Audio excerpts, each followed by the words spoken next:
teman-teman. Perkenalkan, saya Selin, mewakili panitia Apologetics for Youth, mengucapkan selamat datang bagi para peserta. Saya akan menjadi moderator pada acara malam hari ini. Malam ini kita akan membahas suatu topik yang sangat menarik, yaitu Is Faith Rational? Topik ini kami pilih dengan harapan untuk bisa menolong dalam memberikan jawaban bagi kita yang mungkin sedang bergumul tentang hubungan antara iman dan juga logika. Pembicara kita untuk malam hari ini adalah Evangelis Joy Manik. Untuk mengenal lebih baik lagi narasumber kita, berikut akan saya bacakan sekilas tentang latar belakang beliau. Beliau merupakan seorang hamba Tuhan dari GKI Prekolan Bunder. Beliau juga merupakan seorang dosen luar biasa di Universitas Kristen Petra Surabaya. Beliau juga merupakan seorang penulis buku.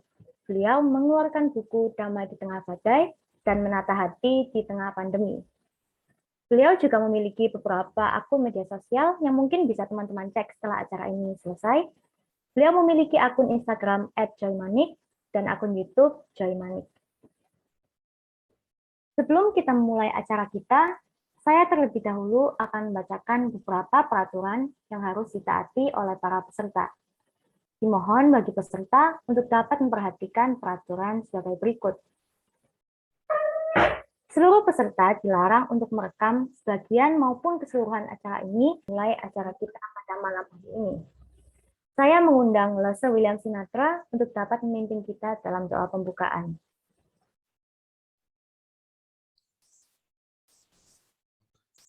Mari rekan-rekan teman-teman sekalian, kita bersama-sama berdoa menyerahkan untuk acara kita pada malam hari ini. Mari kita berdoa. Tuhan, segala puji, hormat, dan syukur kami naikkan kepadamu. Kami boleh diberikan kesempatan untuk ambil bagian dan mengikuti acara webinar Apologetics for Youth. Kami mengucap syukur untuk kesempatan yang kau berikan. Kami mau berdoa untuk setiap kami, Tuhan. Kiranya melalui acara ini kami boleh semakin dikuatkan. Keraguan-keraguan kami, pertanyaan-pertanyaan kami boleh mendapat penjelasan secara baik dan rasional. Kami berdoa juga untuk Pak Joy Manik yang akan menyampaikan materi dan juga sesi tanya jawab yang akan dilakukan. Kami berdoa juga untuk setiap gadget yang kami gunakan, jaringan internet. Kiranya Tuhan boleh berkati, Tuhan boleh pakai, agar semuanya ini boleh menjadi alat kemuliaan-Mu, agar kami boleh dibawa untuk boleh mengalami perjumpaan semakin mengenal Engkau ya Tuhan.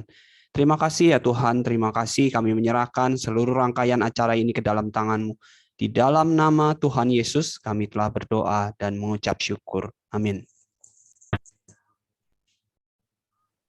Saya persilahkan kepada Evangelis Joy Manik untuk dapat menyampaikan materi.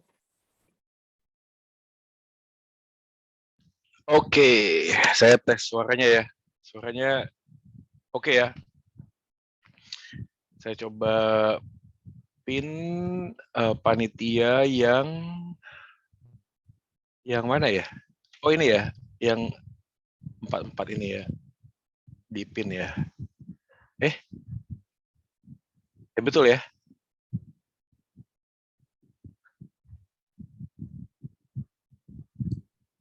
Oke, kita langsung aja ya.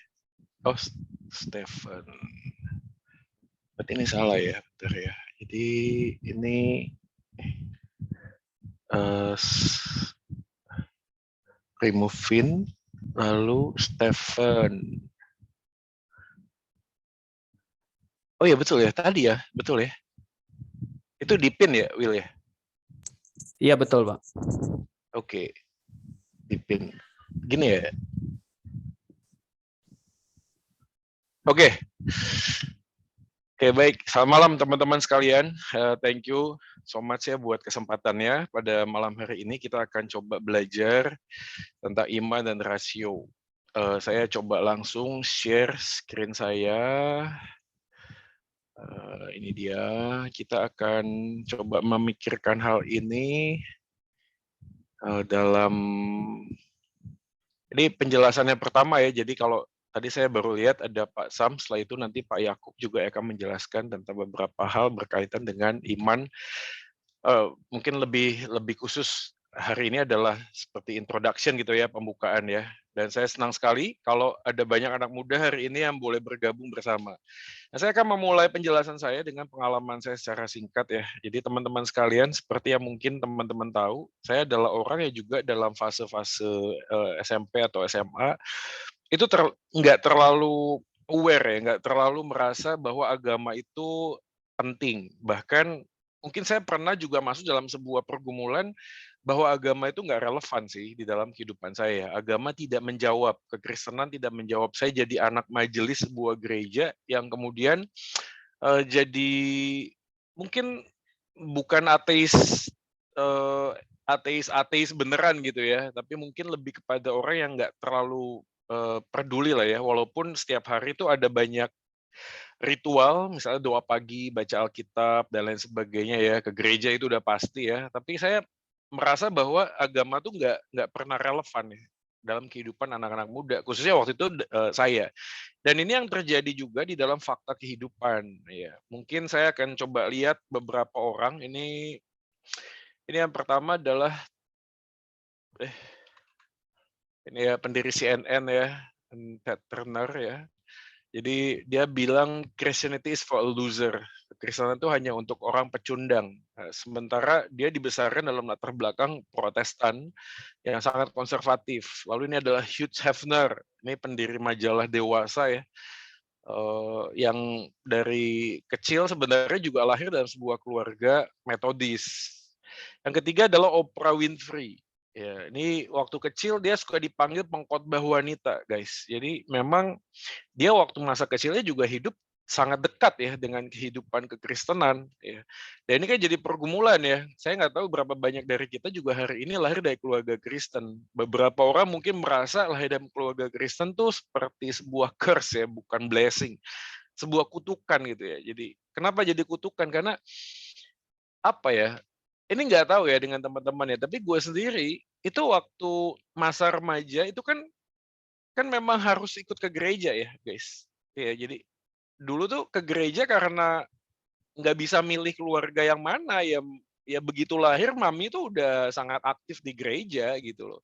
Dan keaktifannya dalam gereja itu memberi dampak negatif buat saya. Salah satunya adalah saya selalu dilihat sebagaimana anak majelis. Sini ada anak majelis nggak sih? Oke, ada yang ngangguk-ngangguk. Nggak ada yang kelihatan sih ini wajahnya ya, mungkin bisa open cam tuh bagus ya, supaya ada bisa relate ya. Tapi anyway, gue bisa ngerti gitu loh. Jadi anak majelis itu selalu kayak ada sorotan, spotlight tuh selalu ke kita.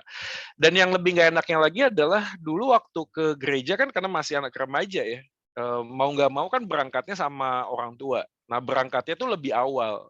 Nah pulangnya itu lebih siang, paling siang bahkan. Karena harus ngurus ini, ngurus itu, belum lagi punya pengalaman yang nggak enak tuh, setiap 5 langkah tuh dicegat orang, tau nggak sih?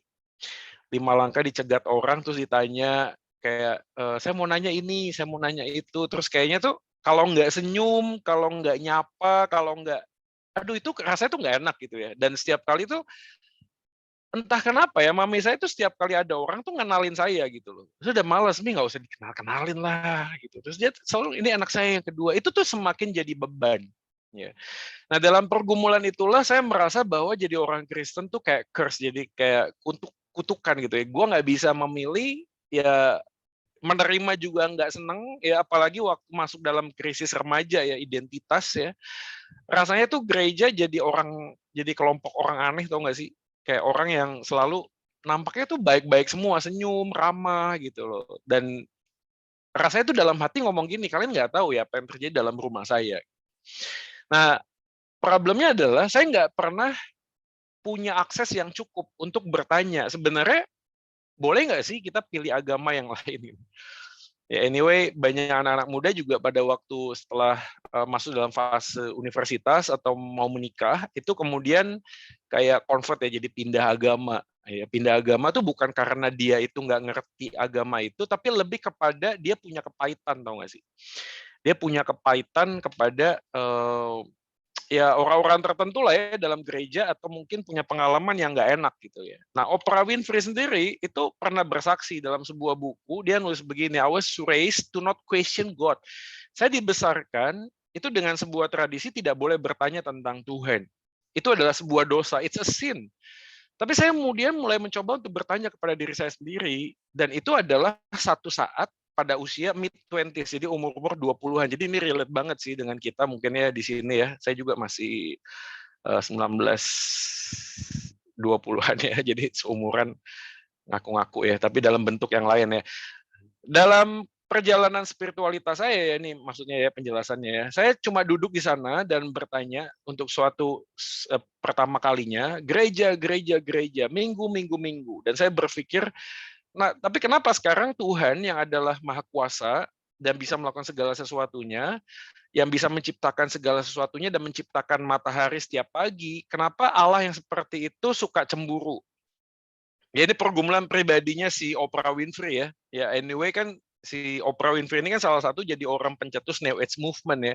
Gerakan zaman baru yang betul-betul baru di saat ini. Maksudnya dia jadi salah satu pelopor lah ya yang menjelaskan bahwa ya by the way si Oprah ini jadi agnostik ya. Jadi dia percaya bahwa ada pribadi yang ilahi, tapi dia nggak percaya bahwa itu bisa describe dengan agama gitu loh ya. Ada bukunya tuh punyanya Karen Armstrong ya. Bukunya tuh judulnya Sejarah Tuhan.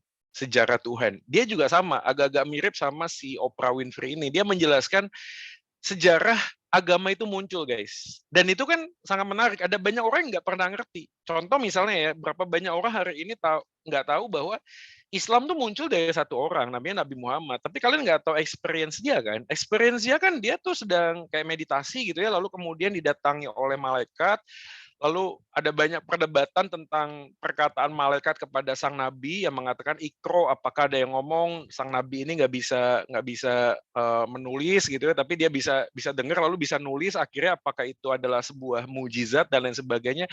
Tapi yang buat saya menarik adalah mimpi itu sulit diverifikasi. Nanti kita akan coba belajar ini.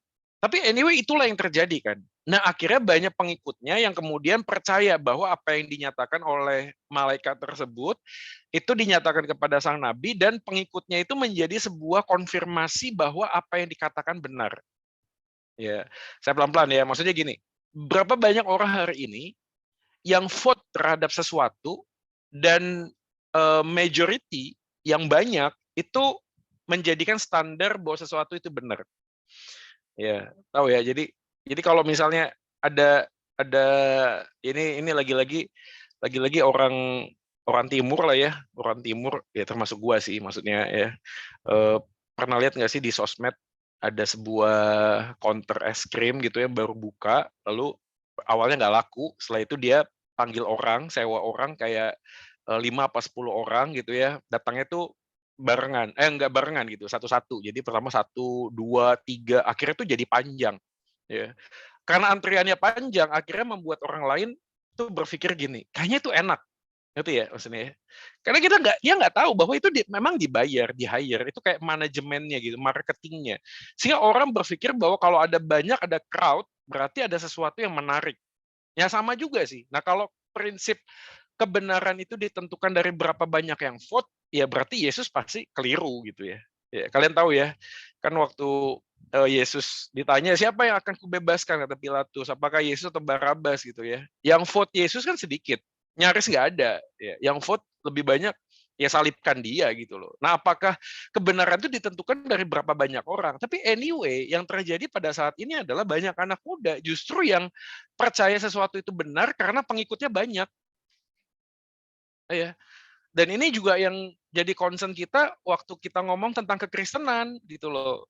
Sekarang kan menarik ya, ada banyak gereja, quote ya, sekali lagi saya juga nggak mau sebut label gerejanya, tapi kita tahu nih, ini gereja tuh nggak mengkhotbahkan firman Tuhan yang benar gitu loh. Bahkan pemimpin gerejanya itu misalnya jatuh dalam dosa dan lain sebagainya. Tapi jemaatnya nggak pernah mau tahu. Kenapa? Karena bagi mereka banyaknya crowd itu memberikan sebuah penjelasan atau standar bahwa ini tuh benar gitu loh. Ya.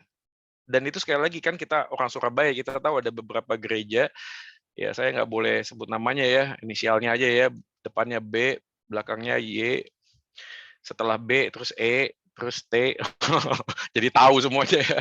Kan itu sempat seru ya. Ya anyway, ya kenapa seru? Karena ada gonjang-ganjing aset lah, ada ini, ada itu.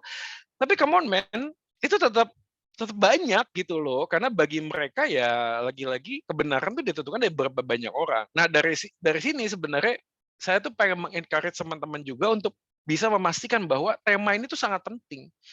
Kenapa? Karena kita itu tidak dilarang sebenarnya untuk bertanya tentang Tuhan. Ya. Bahkan anyway, kalau misalnya ada orang yang hari ini juga datang dalam seminar ini dan merasakan keraguan, gue bakal appreciate kalian. Kenapa? Karena salah satu bentuk dari iman yang hidup adalah doubtness, keraguan. Ya. Sampai satu anak pemuda itu datang kepada saya, lalu dia bilang, Kak Joy boleh nggak sharing? Iya. Kak Joy, saya ragu Tuhan ada. Saya bilang, puji Tuhan. Dia kaget langsung. Loh kok saya ragu Tuhan ada? Kak Joy ngomong puji Tuhan. Iya, karena pertanyaanmu tuh menjelaskan bahwa kamu sedang bertanya tentang sebuah kebenaran gitu loh, tentang Tuhan. Kalau ada orang yang nggak pernah bertanya tentang Tuhan, nggak pernah bertanya keyakinannya, saya kok ragu ya? Apakah dia sungguh-sungguh peduli gitu loh? Nanti ya maksudnya. Kadang tuh ya manusia itu dipaksa harus mencari kebenaran tuh pada waktu dia ketemu dengan kesulitan. Jadi udah masuk dalam sebuah fase di mana dia udah nggak bisa apa-apa lagi, mungkin sudah berpikir ingin mengakhiri hidupnya, lalu bertanya, Tuhan, Engkau ada di mana gitu. Ya persis, saya juga begitu waktu itu. Ya, saya juga waktu itu berpikir bahwa saya harus dipaksa memikirkan apa yang saya percaya, sehingga pada dalam perjalanan hidup saya kemudian mencari tahu kepada teman-teman yang misalnya penganut Islam, saya tanya, kepada yang Konghucu, yang Buddhis, yang Hinduism, saya juga tanya gitu loh. Dan itu tidak memberikan kepuasan anyway. Tapi nanti sepanjang webinar ini saya akan coba gambarkan apa yang saya alami. Oke. Nah dari sinilah maka kita harus memahami guys bahwa by the way gini ya, rasio itu apa sih? Rasio itu kan logika ya. Jadi pikiran itu sangat berkaitan dengan pengetahuan. Benar nggak? Dengan pikiran kita lah maka kita bisa memahami apa yang kita tahu, apa yang kita mau tahu, apa yang kita tidak mau tahu, itu pikiran kita. Selalu kita tuh punya sebuah konektivitas tentang apa yang kita ketahui dengan apa yang kita pikirkan. Oleh karena itu, pengetahuan itu sebenarnya dibagi-bagi.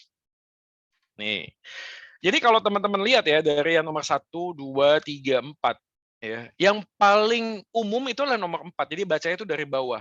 Dari atas ya. Pengetahuan yang umum, misalnya nama buah, musim, ya, pengetahuan tentang matahari, terbit di mana, lalu tenggelam di mana, dan lain sebagainya. Ini sangat umum, penting, semua pengetahuan anyway penting, ya, dan bermanfaat, tapi sifatnya umum. Tapi yang kedua, nomor 3 ini ya, penting, bermanfaat, diperlukan, tapi sangat terbatas. Maksudnya nggak mungkin semua orang tuh mengerti semua teori, guys. Kalau kalian ada di IPA, ada di IPS misalnya ya, kita punya jurusan A, B, C, kita nggak mungkin bisa mengetahui segala macam pengetahuan tersebut. Akhirnya kita masuk dalam sebuah konteks segmented, terbatas gitu loh. Ya. Ada sebuah buku yang mengatakan tidak ada satu orang pun yang bisa pakar di dalam segala macam bidang. Nggak mungkin. Ya.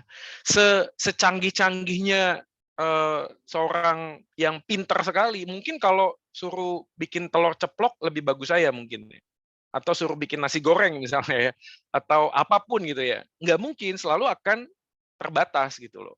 Ya. Tapi yang nomor 2, pengetahuan yang penting, bermanfaat, diperlukan, tapi sifatnya itu universal.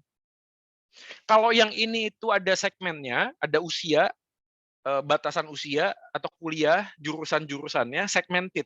Segmented itu apa ya, bagian tertentu lah. Misalnya contoh, kalau kita anak muda, kita suka game gitu ya. Tapi waktu kita ngomong sama orang tua mungkin agak sulit. Mungkin kalau sudah ngomong sama orang tua, ngomongnya bisnis, politik, dan lain sebagainya gitu. Mereka lebih ahli di sana. Tapi anak muda mungkin lebih pada game. Game pun kan banyak. Ya, genre-nya apa, jenisnya apa, mungkin juga beda-beda. Itu segmented. Kita akhirnya memilih. Tapi ada yang tidak bisa kita pilih sebenarnya. Itu yang nomor 2 ini. Sifatnya itu universal. Mau usianya tua, mau usianya muda, mau usianya mau warna kulitnya apa, mau sekolah jurusan apa, dia harus tahu bagaimana jaga kesehatan. Betul nggak? Mereka harus tahu bahwa kalau tidur terlalu malam, itu besok paginya pasti nggak akan bisa fokus. Kita tahu bahwa terlalu banyak makan, itu bisa membuat obesitas, nggak ada olahraga, dan lain sebagainya. Ini sifatnya universal. Mau usia apapun, mau dari golongan apapun dia harus tahu. Tapi yang terakhir itu nomor 1. Bukan hanya sekedar universal, nah ini, melampaui pengetahuan itu, yaitu agama.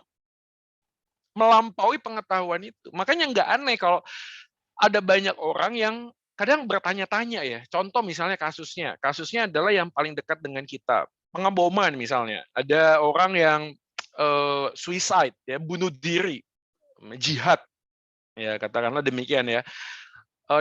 Atas nama agama. Sekali lagi ya, saya ngomong begini tidak merepresentasikan bahwa atau mendiskreditkan bahwa agama Islam itu buruk, enggak ya. Ya sekali lagi kan kita juga di dalam dunia di dalam bangsa kita kan kita menjunjung tinggi Bhinneka Tunggal Ika ya. Perbedaan itu adalah sebuah keindahan.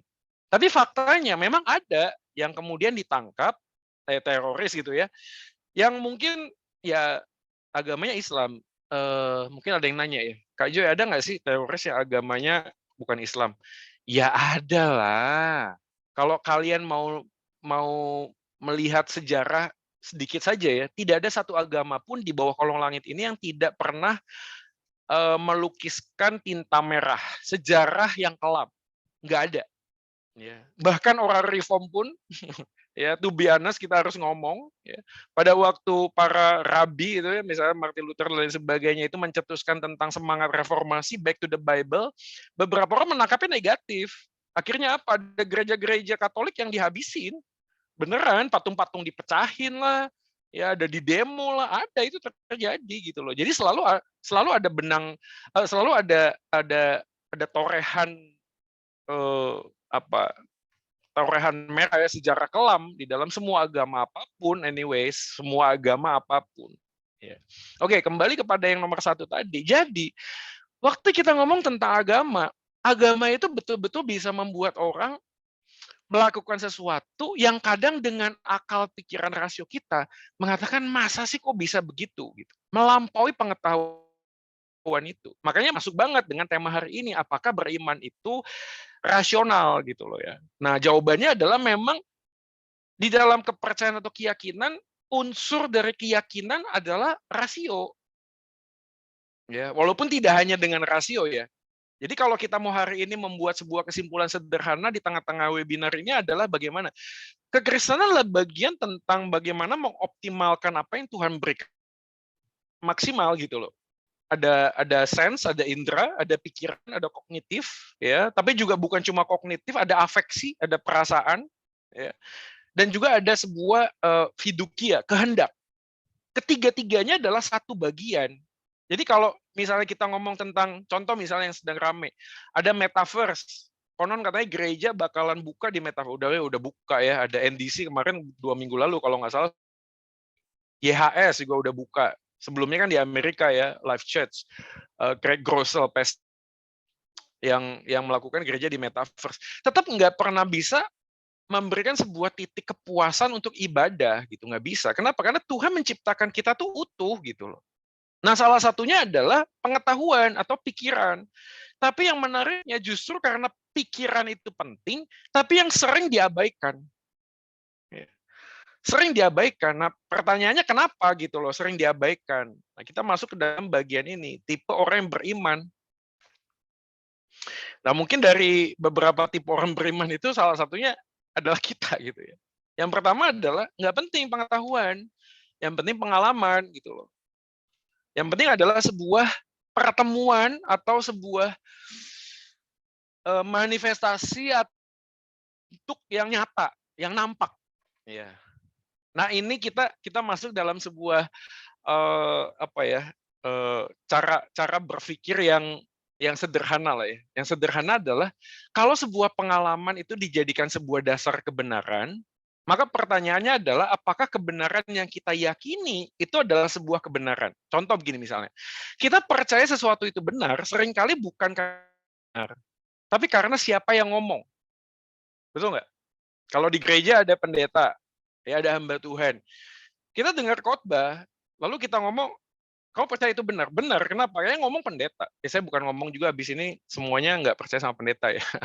Terus udah gitu, ini pasti Lawsnya salah nih, pasti ini salah nih. Nggak gitu juga sih. Itu nanti masuk ke dalam bagian yang berikutnya, itu skeptik. Tapi anyway, ada banyak orang yang mencoba untuk memberikan sebuah dasar kebenaran tentang keyakinan itu berdasarkan hal yang sifatnya itu subjektif, cenderung mengabaikan sisi rasionalitas. Nah, beberapa orang suka banget nih yang begini. Akhirnya apa? Tertarik kepada hal-hal yang sifatnya itu menyentuh hati. Menyentuh bidang rasa, walaupun pikirannya itu tidak lagi bisa menjangkau itu. Nah, teman-teman coba perhatiin ya, lihat di layar ya. Apa sih itu iman? Iman adalah sebuah gambaran tentang bagaimana rasio yang realita kepada hal yang metafisik itu dijembatani. Jadi kalau teman-teman lihat tangan saya ya. Jadi kalau ini adalah hal yang sifatnya realita di dalam dunia ini, yang nampak dan lain sebagainya, ini adalah apa yang kita tidak bisa pahami di luar, beyond. Makanya Tuhan itu adalah sebuah pribadi ya yang memang melampaui kehidupan manusia, betul ya. Nah, iman tuh ada di sini. Ya, iman ada di sini. Contoh yang sederhana. Bagaimana menjelaskan Allah Tritunggal? Ada sih konsepnya, ada. Tapi apakah kita bisa menjelaskannya dengan sungguh-sungguh maksimal sampai nempel nggak? Ada ruang misteri. Oke? Surga dan neraka. Ada yang nanya, itu surga sebelah mananya Malang ya? Kalau derajat katulistiwa, berapa katulistiwa? Itu selalu begitu tuh. Yang nggak bisa, surga dan neraka itu ya nanti kita akan ke sana, tapi kita punya iman untuk menjembatani ini. Ya. Tapi apakah itu bisa dipahami? Bisa. Contoh misalnya, C.S. Lewis pernah mengatakan begini. Di dalam dunia ini selalu ada unsur kepuasan. Jadi kalau ada sesuatu yang dalam dunia ini kita tidak bisa terpuaskan, itu menunjukkan bahwa kita diciptakan bukan hanya untuk dunia sementara, tapi untuk kekekalan. Saya ulang ya, kalau manusia itu harus dipuaskan sesuatu dalam dunia ini, kalau dia tidak menemukan sesuatu yang bisa memuaskannya di dalam dunia ini, maka kemungkinan besar manusia diciptakan bukan hanya untuk dunia ini, tapi untuk kekekalan. Contoh misalnya, keadilan, rasa keadilan. Mazmur 73. Ya. Tuhan, kenapa ada banyak orang yang nggak percaya padamu, tapi hidupnya baik, hidupnya gemuk, hidupnya kaya, hidupnya lancar. Oke? Lalu kita bertanya, sampai mati pun dia fine, dia baik. Tuhan, di manakah keadilanmu? Itu rasa keadilan ya, betul nggak? Di dunia bisa terpuaskan? Nggak bisa. Nah, rasa ketidakpuasan itulah kemudian kita yakini bahwa suatu kali kelak, semua orang akan menghadap tahta pengadilan Allah. Ya. Kalau dalam dunia ini kita lapar, ada makanan, ada jawabannya. Ya, kita mau kerja, ada tempat bekerja. Selalu ada jawabannya. Tapi yang tidak pernah dipuaskan, yang bisa tidak ada jawabannya adalah salah satunya adalah keadilan di mana gitu. Nah, mistikisme itu sangat rentan sekali untuk diombang-ambingkan. Yang kemudian seru tuh di YouTube tuh. Ada satu orang pastor yang kemudian jalan kemana-mana, pegang dan mendoakan, terus ada mujizat. Pernah dengar nggak itu? Ada sebuah pastor yang kemudian ada banyak dialog. Ya, coba buktikan apa yang kamu lakukan itu benar atau enggak. Ya. Kalau memang dia punya karunia menyembuhkan, kenapa nggak datang ke rumah sakit lapangan waktu COVID tinggi, misalnya kan? Kan selalu pertanyaannya gitu ya. Datang aja ke sana, ngumpulin orang. Kalau memang punya karunia kesembuhan, ya udah. Kalau gitu kita demo saja supaya dokter-dokter nggak usah praktek. Karena lewat saya juga bisa gitu loh. Ini kan jadi sebuah pertanyaan. Tapi kalau mau jujur, ada nggak orang yang mempunyai sebuah kesepakatan bahwa saya dulu sakit, saya mengalami mujizat, dan saya sembuh. Saya yakin Tuhan ada berdasarkan pengalaman tersebut. Nah, pertanyaannya adalah apakah ke depan tidak ada kemungkinan dia sakit lagi? Ada dong. Nah, waktu dia sakit lagi dan tidak sembuh, apakah keyakinannya itu masih bisa dipegang? Belum tentu. Jadi kalau teman-teman hari ini mengatakan Tuhan tuh nggak usah pakai rasio gitu loh. Kita punya pengalaman aja. Saya keliru sih. Tapi di sini mungkin nggak ada sih ya. Kalau saya lihat dari nama-namanya kelihatannya ini reform semua ya. tapi ada orang yang ya mungkin Ya, ini yang kedua nih. Ada orang yang kayak gini nih. Ya kalau masuk akal. Cenderung menerima hal yang memuaskan kognitif, tapi nggak punya pembaharuan hati. Dan jujur aja ini otokritik buat kita sih. Gereja-gereja seperti kita ini yang seringkali terlalu banyak berdiskusi tentang hal-hal yang sifatnya kognitif. Anyway, that's good ya. Tapi pada saat yang sama, pada waktu kita masuk dalam sebuah ladang pelayanan, kita kesulitan. Ya. Contoh misalnya, apakah Anda yakin bahwa iblis saat ini masih ada? Yes. Ya. Pertanyaannya adalah apakah Anda pernah punya pengalaman mengusir setan atau menghadapi orang yang pernah kesurupan? Waduh, itu di sekolah Alkitab nggak diajarin, Om. Ya, jadi kita ngomong aja, wah ini bukan sih, ini pasti ini loh, neurotik loh, langsung gitu ya. Atau ya, pasti penyakit kejiwaan nih. Ya, pasti nih depresi. Saya bukan ngomong bahwa semua tidak ada yang stres lalu kemudian manifestasinya seperti orang kesurupan. Ada, betul memang ada. Tapi jangan lupa ada juga yang memang betul-betul dirasuk. Ya, jadi kita nggak bisa menampik gitu loh. Alkitab menjelaskan hal itu kok. Nah, karena keseringnya adalah kita meningkatkan rasio sebagai standar kepercayaan, rasio itu hanya berhenti di dalam pengetahuan, tapi tidak mengubahkan sebuah perjalanan hidup. Dan by the way ya, teman-teman sekalian yang kita dipanggil oleh Tuhan itu apa sih? Menjadi semakin serupa dengan Yesus ya, betul ya? Ya, dan rasanya mustahil kalau menjadi serupa dengan Yesus hanya berhenti di dalam pengetahuan. Sangat mustahil. Ya, sangat mustahil. Kita bisa banyak tahu tentang Tuhan, tapi kita jarang bicara dengan Tuhan, ya. Kita terlalu banyak ngomong tentang Tuhan, saking banyaknya kita ngomong kepada Tuhan, kita nggak punya waktu untuk bicara kepada Tuhan. Terlalu banyak ngomong tentang Tuhan, tapi nggak pernah ngomong. Yang ketiga adalah skeptik. Nah, ini yang saya bilang tadi. Karena rasio yang bermain, segala sesuatu selalu diragukan. Ya, jadi kalau dengar pengalaman-pengalaman dari teman-teman kita, saudara-saudara kita yang di gereja karismatik, kita tuh langsung ada sebuah judging. Kita berpikir, nggak mungkin.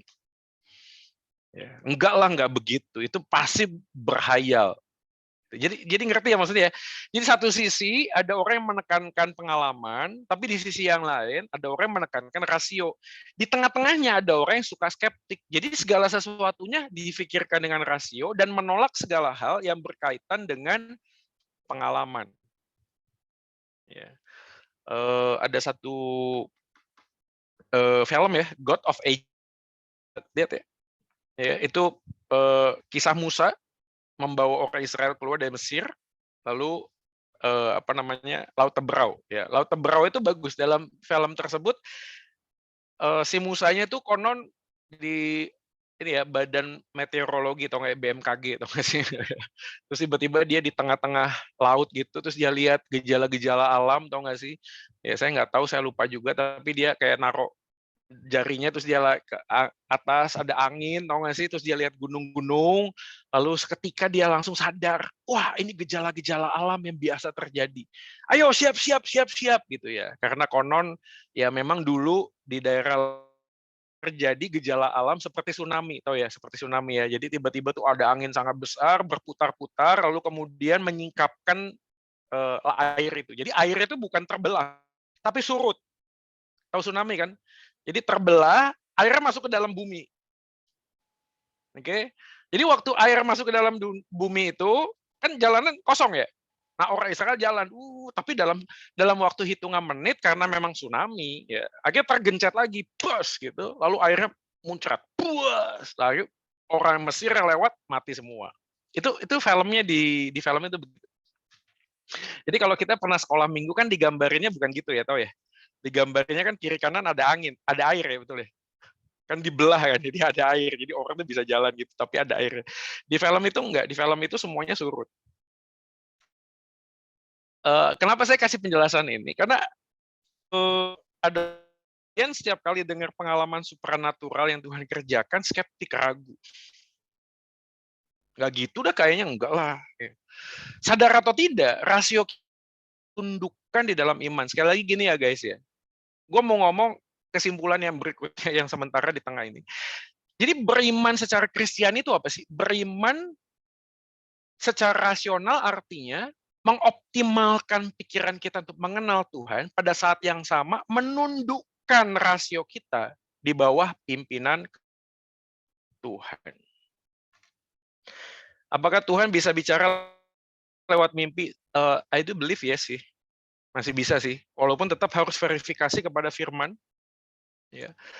Ada banyak orang yang bertanya apakah mujizat masih terjadi saat ini? Yes, tapi kita juga harus describe yang jelas apa itu mujizat. Ya, jangan sampai kita sepagi bisa bangun istilah ngomong ini mujizat dari Tuhan, nggak begitu. Itu namanya providence of God, pemeliharaan Tuhan. Pemeliharaan Tuhan nggak harus selalu supernatural. Supernatural no. Ya. Tuhan tetap luar biasa walaupun cara Tuhan bekerja itu kadang biasa. Tuhan tuh tetap luar biasa walaupun cara Tuhan tuh kadang-kadang biasa, tau nggak sih? Ya, waktu kalian nggak punya makan, terus misalnya nggak ada duit, mungkin nggak sih? Ya mungkin lah. Kalau yang in the cost ya, yang kos-kosan ya, nggak ada duit, berharap ada burung gagak terbang bawa mana dari surga. Tuhan, engkaulah Jehovah Jireh, engkaulah Allah yang menyediakan. Oh haleluya gitu. Terus ada teman kos ketok pintu ngomong, bro, gue punya 2 Indomie nih, mau nggak makan bareng? Wah, tidak, aku akan tetap percaya bahwa Allahku maha dahsyat. Dia akan mengirimkan burung di udara untuk memelihara aku. Enggak gitu guys. Ya. Orang bisa bawa Indomie, suruh makan bareng aja, itu adalah bentuk pemeliharaan Tuhan. Kan gitu ya. Jadi nggak semua hal yang Tuhan nyatakan itu sifatnya supernatural. Yes. Ya, jadi supernatural itu atau mujizat nanti mungkin perlu ada sesi khusus sih. Tapi anyway, kalau skeptik biasanya tuh anehnya gini ya, untuk hal-hal yang sifatnya rohani orang tuh bisa ragu. Ya. Tapi kalau udah masuk dalam bidang dia bisa nggak ragu. Tapi ini kita nggak punya waktu untuk menjelaskan. Tapi ini tentang skeptik. Yang keempat, yang terakhir adalah model orang beriman tuh tradisi. Nah, ini dia. Kadang-kadang kita waktu masuk dalam sebuah gereja, kita lihat ada tradisi. Oke? Setuju nggak? Ini GKT, betul kan? Saya juga GKI. Oke? Ya. Kadang waktu kita masuk dalam sebuah gereja, tanpa sadar kita membuat sebuah landasan. Yang benar tuh ada di gereja saya. Jadi kalau gereja pakai lampu, itu diskotik.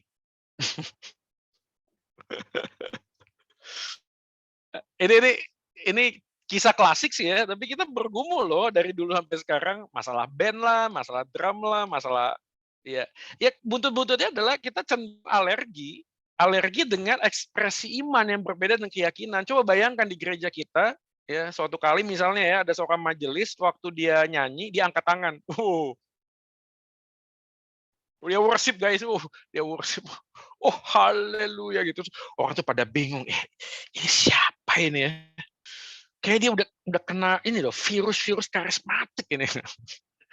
Ya come on man, kita harus move on lah ya. Saya bilang gini ya, saya bilang ekspresi itu nggak bisa menggambarkan isi iman gitu ya. Orang yang mengangkat tangan waktu nyanyi dan sambil menangis itu bisa menjadi standar bahwa imannya itu benar dan imannya itu sungguh-sungguh mencintai Tuhan. Enggak. Oke? Ya, sebaliknya orang yang nyanyinya biasa itu bukan berarti dia nggak sungguh-sungguh di dalam Tuhan, nggak bisa gitu loh. Ya. Karena memang ada orang yang cool kayak papa saya. Ya, papa saya tuh cool banget, kayak kulkas, dingin. Ya, dia hanya ngomong kalau ada bom meledak, kalau nggak ada bom yang meledak dia nggak akan ngomong. Dia dingin, ya dingin. Dan sudah dingin masuk dalam sebuah gereja yang begitu. Ya. Mari kita mulai kebaktian kita, silakan berdiri. Votum. Kita mulai dari sana. Silakan duduk. Lagu pertama, ya, setelah bait yang ketiga, interlude, setelah itu bait yang keempat. Musik, selesai. Mari kita bangkit berdiri, kita akan siapkan hati kita mendengar firman Tuhan. Lagu kedua, PKJ nomor ini, bait 1, 2, setelah itu interlude. Silakan duduk gitu ya. Ya. Di gereja saya itu pernah ya suatu kali ya, ada paduan suara, ya undangan ya, terus nyanyinya bagus. Bagus. Ya. Tanpa sadar seseorang itu setelah dia nyanyi tepuk tangan guys. nggak sadar mungkin tepuk tangan. Terus tiba-tiba semua orang di gereja itu melototin orang tersebut. Rasanya tuh tepuk tangan dalam gereja itu ya sesat. Tahu nggak sih? Sesat, nggak boleh tepuk tangan di gereja. Kusyuk, sopan sama Tuhan, sopan ya, nggak boleh nggak sopan. Mami saya itu datang ke gereja saya nih. Gereja saya itu GKI ya, tahu ya? GKI ya, ke GKI, oke ya. Ini first time dia, kan mami saya di Bandung ya, jadi dia ngunjungin saya pas kena hari Minggu kebaktian. Setelah selesai, mukanya tuh nggak enak. Saya penasaran, nih kenapa kok mukanya gitu?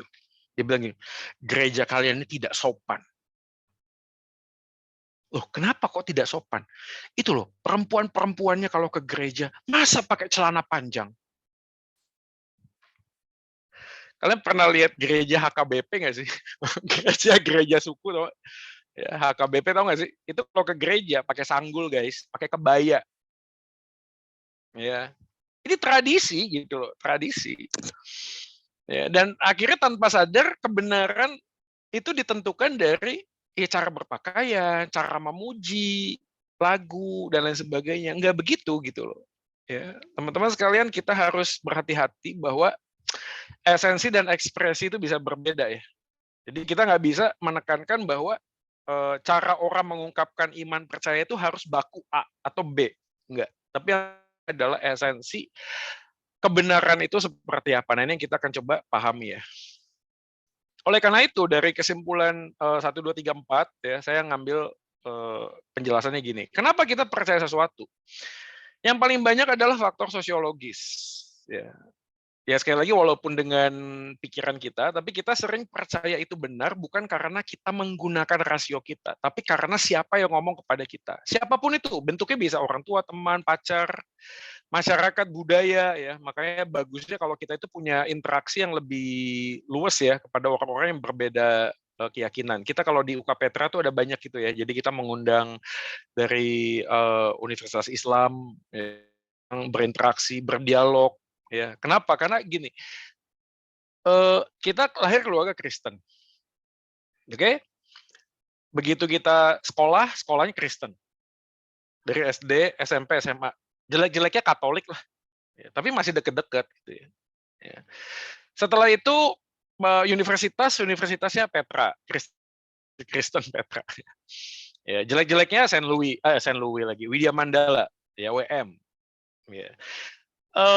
Jarang sih kita terus mikir, aduh gue udah sekolah SMP negeri kayaknya itu bukan bagian kita, tau nggak sih? Kayak itu ada sesuatu yang entah kenapa orang yang berwarna kulit beda dengan kita, cara ngomongnya berbeda dengan kita, itu pasti sesuatu yang nggak baik. Ya, saya nggak ngomong semua ya, tapi ada beberapa yang seperti itu. Ya memang masa lalu juga memberikan traumatis ya, misalnya kejadian tahun 98, itu ada pribumi, non pribumi gitu ya, terus ada orang yang ya kejadiannya ada Tuhan dan lain sebagainya. Saya bisa memahami. Tapi kenapa kita percaya sesuatu itu seringkali dikaitkan dengan faktor sosial sih. Ya. Dalam faktor psikologis, kenapa kita percaya sesuatu itu benar? Karena itu nyaman. Ya, perhatiin. Teman-teman sekalian, setiap kali ada orang yang convert, pindah agama ya. Nomor satu yang dia saksikan apa? Dia ngomong gini, kenapa kamu memilih agama ini tidak agama yang sebelumnya? Dia ngomong, saya damai. Pernah nggak sih dengar gitu? Entah itu dari Islam jadi Kristen, Kristen jadi Islam. Jawabannya adalah saya merasa nyaman, saya merasa tenang, saya merasa doa saya didengar, saya merasa damai sejahtera. Iya, kenyamanan, faktor psikologis, kita merasa itu benar adalah karena memang kita merasakan kenyamanan, ada faktor itu. Tapi pertanyaannya adalah apakah kenyamanan menjadi standar kebenaran? Kan repot ya gitu loh, repot ya aku bilang tadi, hidup manusia itu seperti bandul jam, tau nggak sih?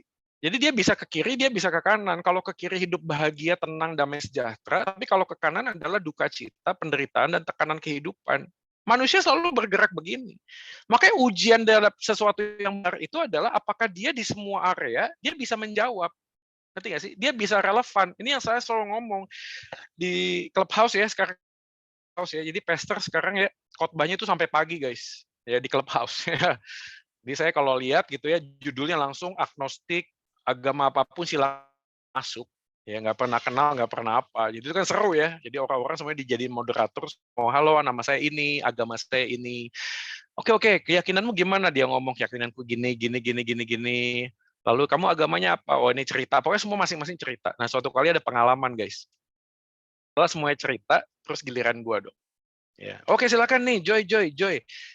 Coba cerita agamanya apa? Saya bilang Kristen. Oh sama ya sama yang tadi ya. Apa nih yang mau disampaikan? Saya bilang gini sih. Apapun juga yang kita ketahui terhadap apa yang kita yakini, ujung-ujungnya adalah apakah yang kita yakini itu menjawab pergumulan hidup kita. You know what I mean kan? Apakah keyakinan kita itu bisa memberikan jawaban yang solid? Kenapa ada pandemi? Kenapa ada orang lahirnya cacat? Maaf ya, mungkin disabilitas ya. Ini diksinya agak susah. Tapi ya berkekurangan lah. Kenapa ada kenapa ada mara bahaya? Kenapa? Oke, ya, ini pertanyaan selalu diajukan oleh para ateis kan, betul nggak sih? Yang nggak percaya Tuhan, selalu objeknya atau temanya adalah selalu sama, yaitu kalau Tuhan itu ada, kenapa ada penderitaan? Tuhan dan penderitaan itu dua hal yang berbeda. Kalau ada Tuhan harusnya nggak ada penderitaan dong. Ya, premisnya kan sederhana ya, premisnya tahu nggak ya? Allah itu maha kuasa, Allah itu maha kasih. Betul? Mau agama apapun kan maha kuasa, maha kasih, benar nggak? Tapi ada penderitaan di dalam dunia ini. Kemungkinannya apa? Kemungkinannya antara dua. Satu adalah dia maha kuasa tapi nggak kasih, ngerti ya? Maka ada penderitaan. Dia bisa sih nolong kita, tapi mungkin dia udah nggak mengasihi kita. Atau yang kedua dibalik, dia maha kasih, dia pengen nolong, kuasa. Nangkep ya maksudnya ya? Jadi antara dua saja. Makanya orang ateis paling suka kalau ngobrol tentang Tuhan itu ada atau enggak, isunya selalu penderitaan. Dan saya mau kasih tahu teman-teman sekalian, iman Kristen itu menjawab kenapa ada Tuhan, tetap ada penderitaan, itu bisa berjalan bersama. Kita punya Tuhan yang menderita. Itu yang saya sampaikan. Ya, Tuhan Yesus saja itu mau makan kehidupannya yang bertahta dalam surga yang mulia, datang ke dalam dunia ini dan mau menderita. Dari situlah kita menemukan jawaban apa? Penderitaan tidak selalu sifat negatif. Penderitaan bisa menyampaikan the greater good, kebaikan yang lebih besar. Benar nggak? Ya. Dan ini logis. Come on, man. Atlet itu ya, atlet. Oh ya, atlet ya. Itu kan menderita ya, benar nggak sih? Nggak bisa makan sioba, kita bisa makan sioba. Nggak boleh makan kue tiaw, no. Bangun harus 4:30. Itu tidur paling malam, nggak boleh malam-malam. Wah, nonton Netflix ya, bisnis proposal, nonton apa tuh? Nonton apalagi sih yang terakhirnya yang seru? Bukan yang terakhir tuh ini ya, Money Heist. Ya, nggak bisa nonton gitu, nggak bisa. Karena kita kan selalu penasaran ya, nontonnya bisa sampai pagi. Tapi anyway, kenapa atlet itu mau begitu? Karena dia tahu ada award kan, ada penghargaan, ada yang mau dituju. Betul? Maka penderitaan yang dijalani itu worth, itu layak untuk dijalani karena sesuatu yang lebih baik. Jadi penderitaan nggak harus halnya negatif. Wah ini kok cepat banget ya waktunya ya. Ini sesi 2 ya. Oke, saya langsung aja ya. Jadi yang filosofis ini adalah jawabannya. Artinya gini, sesuatu itu benar, harusnya itu konsisten. Jadi kalau sosial, psikologis, lalu religius, ini harusnya tuh jalannya barengan bahwa sesuatu itu benar. Ya mungkin nanti bisa tanya jawab ya. Kok jamnya terintimidasi ya guys ya? Kenapa ya? Ada apa ya? Apakah saya punya trauma-trauma dengan jam? Nah, saya udah 000 gitu ya. Itu film action ya, jadi kalau ngelihat bom gitu mau meledak. Boleh extend nggak? Lose Will. Boleh, Boleh Pak. nggak, Will? Boleh ya, sedikit lagi ya, sedikit ya. Sebenarnya masih banyak sih. Tapi oke, ini poinnya ya. Jadi rasio dan iman. Oke, jadi kita tahu ya ada pikiran, ada pengetahuan. Ada kelas-kelasnya tentang pengetahuan. Itu udah firm. Jadi enggak, pikiran itu dilepaskan dari pengetahuan. Makanya untuk bisa memahami apa yang kita yakini, kita harus tahu kenapa kita yakin. Hal yang sangat sederhana. Contohnya saja, kalau kita jatuh cinta di SMP atau SMA ya, tapi kalau kita jatuh cinta, kadang-kadang tuh udah nggak rasional lagi tuh. Cinta itu buta gitu kan, ada orang yang ngomong begitu ya. Ya. Tapi apakah berhenti kepada sebuah rasa? Enggak. Karena rasa itu akan mendorong dia untuk semakin tahu orang tersebut kan, betul nggak? Dia kan pasti tanya, kamu sukanya apa, coklat, apa permen, bakwan atau bakmi, betul nggak? Kamu sukanya warna hitam atau putih atau apa gitu? Pasti ada unsur knowledge-nya. Makanya iman juga begitu guys. Tapi pertanyaannya adalah 3 cara seseorang mengetahui. Yang pertama adalah cuma sekedar tahu. Ini jadi problem sebenarnya buat orang Kristen apalagi ya, yang kadang-kadang baca Alkitab juga cuma sekedar pengen tahu. Ya. Yang kedua adalah mengetahui dari pengetahuan sebelumnya. Yang ketiga adalah menjadi bagian dari pengetahuan tersebut. Karena waktu saya kasih contoh aja langsung ini ya. Nah ini ya. Ini yang pertama nih. Ini ada orang lihat anjing. Oke, ada orang lihat anjing. Kalau orang yang sekedar mengetahui, dia lihat itu anjing, lalu dia abaikan. Ya gue tahu itu anjing. So what? Udah. Ya, secara intuitif dia bisa tahu itu anjing. Ya nggak pernah tahu dia dapat dari mana. Yang dia tahu adalah itu anjing. Sudah berhenti. Anggap ya. Jadi orang ini melihat anjing sebagai objek. Objek dia lihat anjing. Yang kedua adalah pengetahuan dari pengetahuan yang sebelum. Jadi waktu dia lihat anjing, anjing ini mengubahkan sikap hidupnya. Dia waktu lihat anjing, lalu kemudian anjing ini memberikan informasi. Informasinya apa ya? Itu anjing siapa ya? Gitu. Dia mulai bertanya. Kalau saya perhatikan warnanya, saya perhatikan ini, kok bagus ya? Kok lucu ya? Lihat ya. Kok bagus ya? Dia tidak hanya sekedar tahu, tapi dia makan anjing tersebut.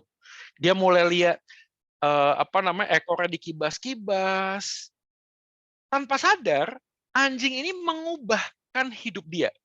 Akhirnya dia mengambil keputusan, saya pengen piara anjing. Nih, bagian dari pengetahuan. Setelah dia miara anjing, apa yang terjadi? Coba apa yang terjadi kalau dia miara anjing? Dia pasti mikir, ini anjing harus makan apa ya? Benar nggak? Anjing ini makannya jam berapa ya? Akhirnya dia cari tahu. Oh, makannya jam 7.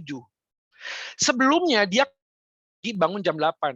Karena ada anjing, dia bangun lebih pagi. Teman-teman bisa nangkep nggak sih? Jadi si anjing ini mengubahkan pola hidupnya. Yang tadinya bangun jam 8, bangunnya jadi lebih pagi.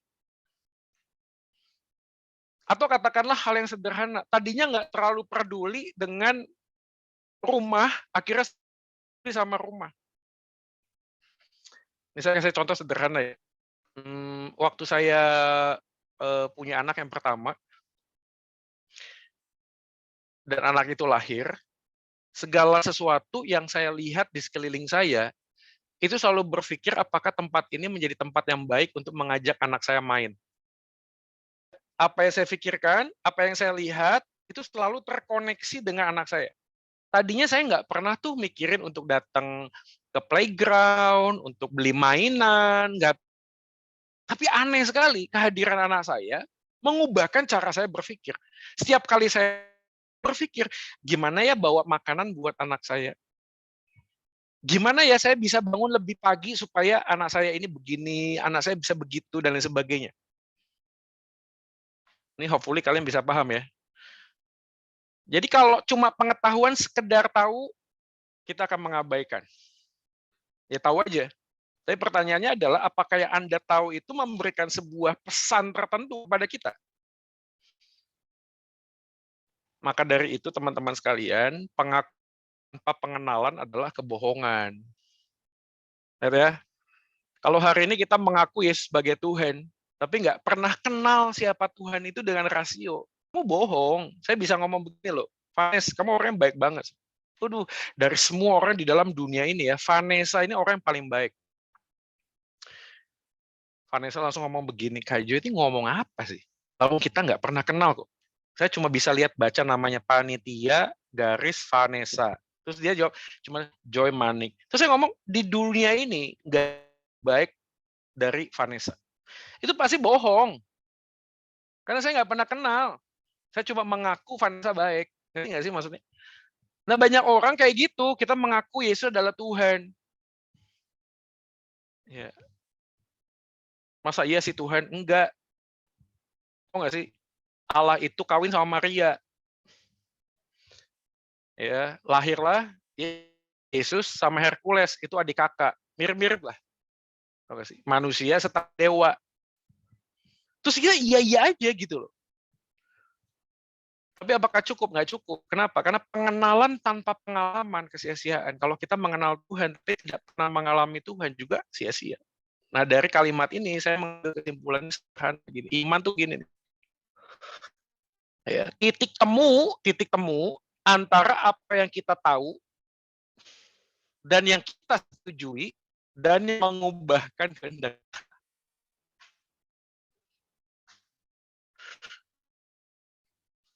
Ya, inilah apakah iman itu rasional? Yes. Karena tanpa rasio nggak mungkin kita bisa memahami itu iman. Itu lompatan tanpa arti. Ini yang saya bilang tadi. Ya. Jadi apakah selalu ada unsur misteri dalam semua agama? Yes.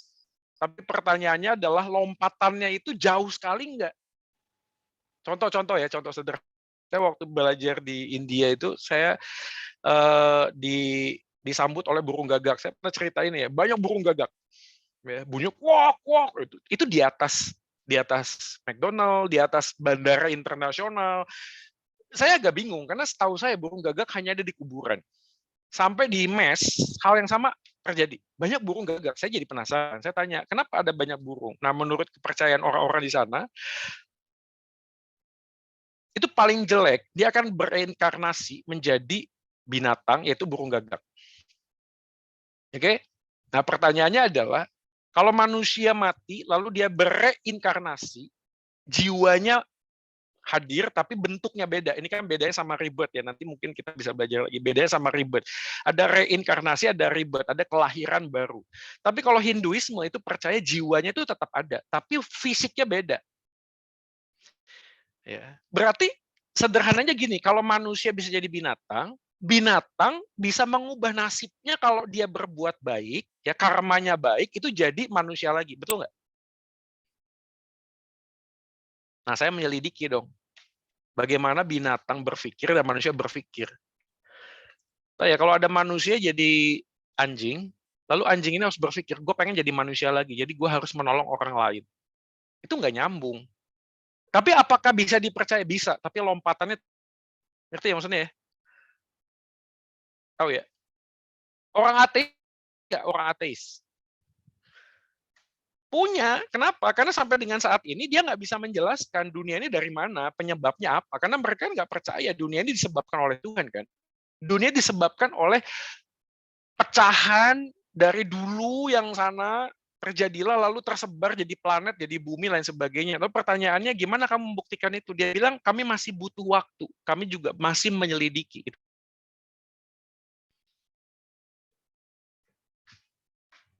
Jadi sesuatu yang nggak bisa diraih oleh akal pikiran manusia, itu masuk dalam konteks iman. Oke, saya berhenti dulu ya. Mungkin kalau ada pertanyaan lebih bagus sih.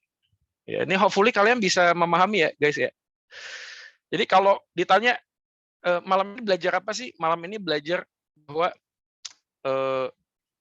iman tuh pengetahuan rasio itu bagian dari iman, walaupun rasio harus tunduk kepada iman.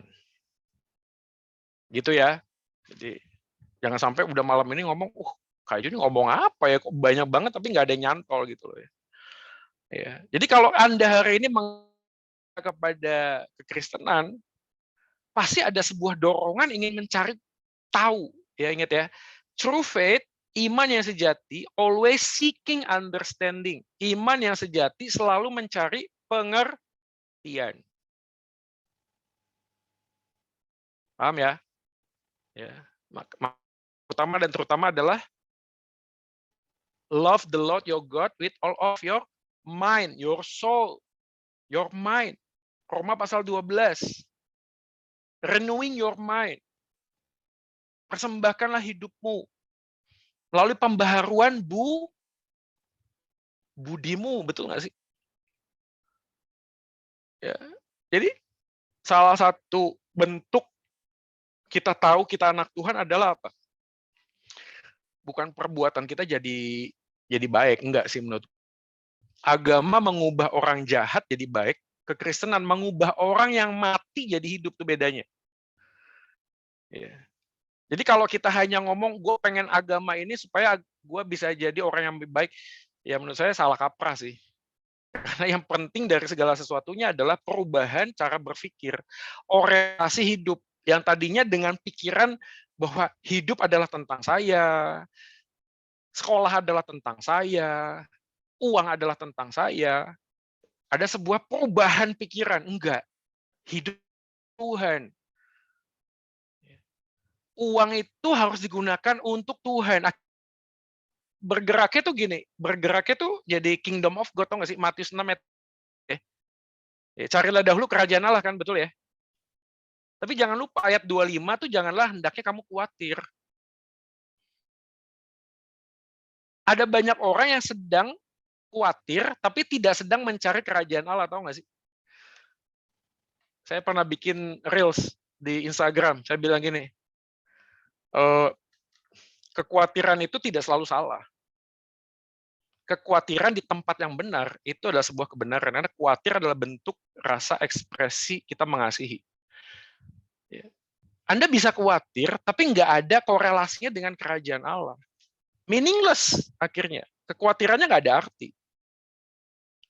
Tapi harusnya kita kan mulai berpikir gini ya, saya khawatir kalau saya tidak melakukan yang terbaik buat Tuhan. Ya, jadi sekali lagi teman-teman sekalian, rasio adalah bagian dari iman ya. Dan saya yakin berapa orang yang hadir hari ini menunjukkan sebuah kerinduan. Ya, saya ingin mencari kebenaran yang sejati. Dan saya yakin juga gereja yang dewasa ya, tidak akan menghakimi orang yang sedang mempertanyakan atau bertanya tentang imannya. Ya, termasuk GKT. Saya yakin saya punya teman-teman yang juga disitulah sebenarnya fungsi apologetics, ya, membuka ruang untuk diskusi. Oke, saya berhenti dulu di sini. Silakan Lause William.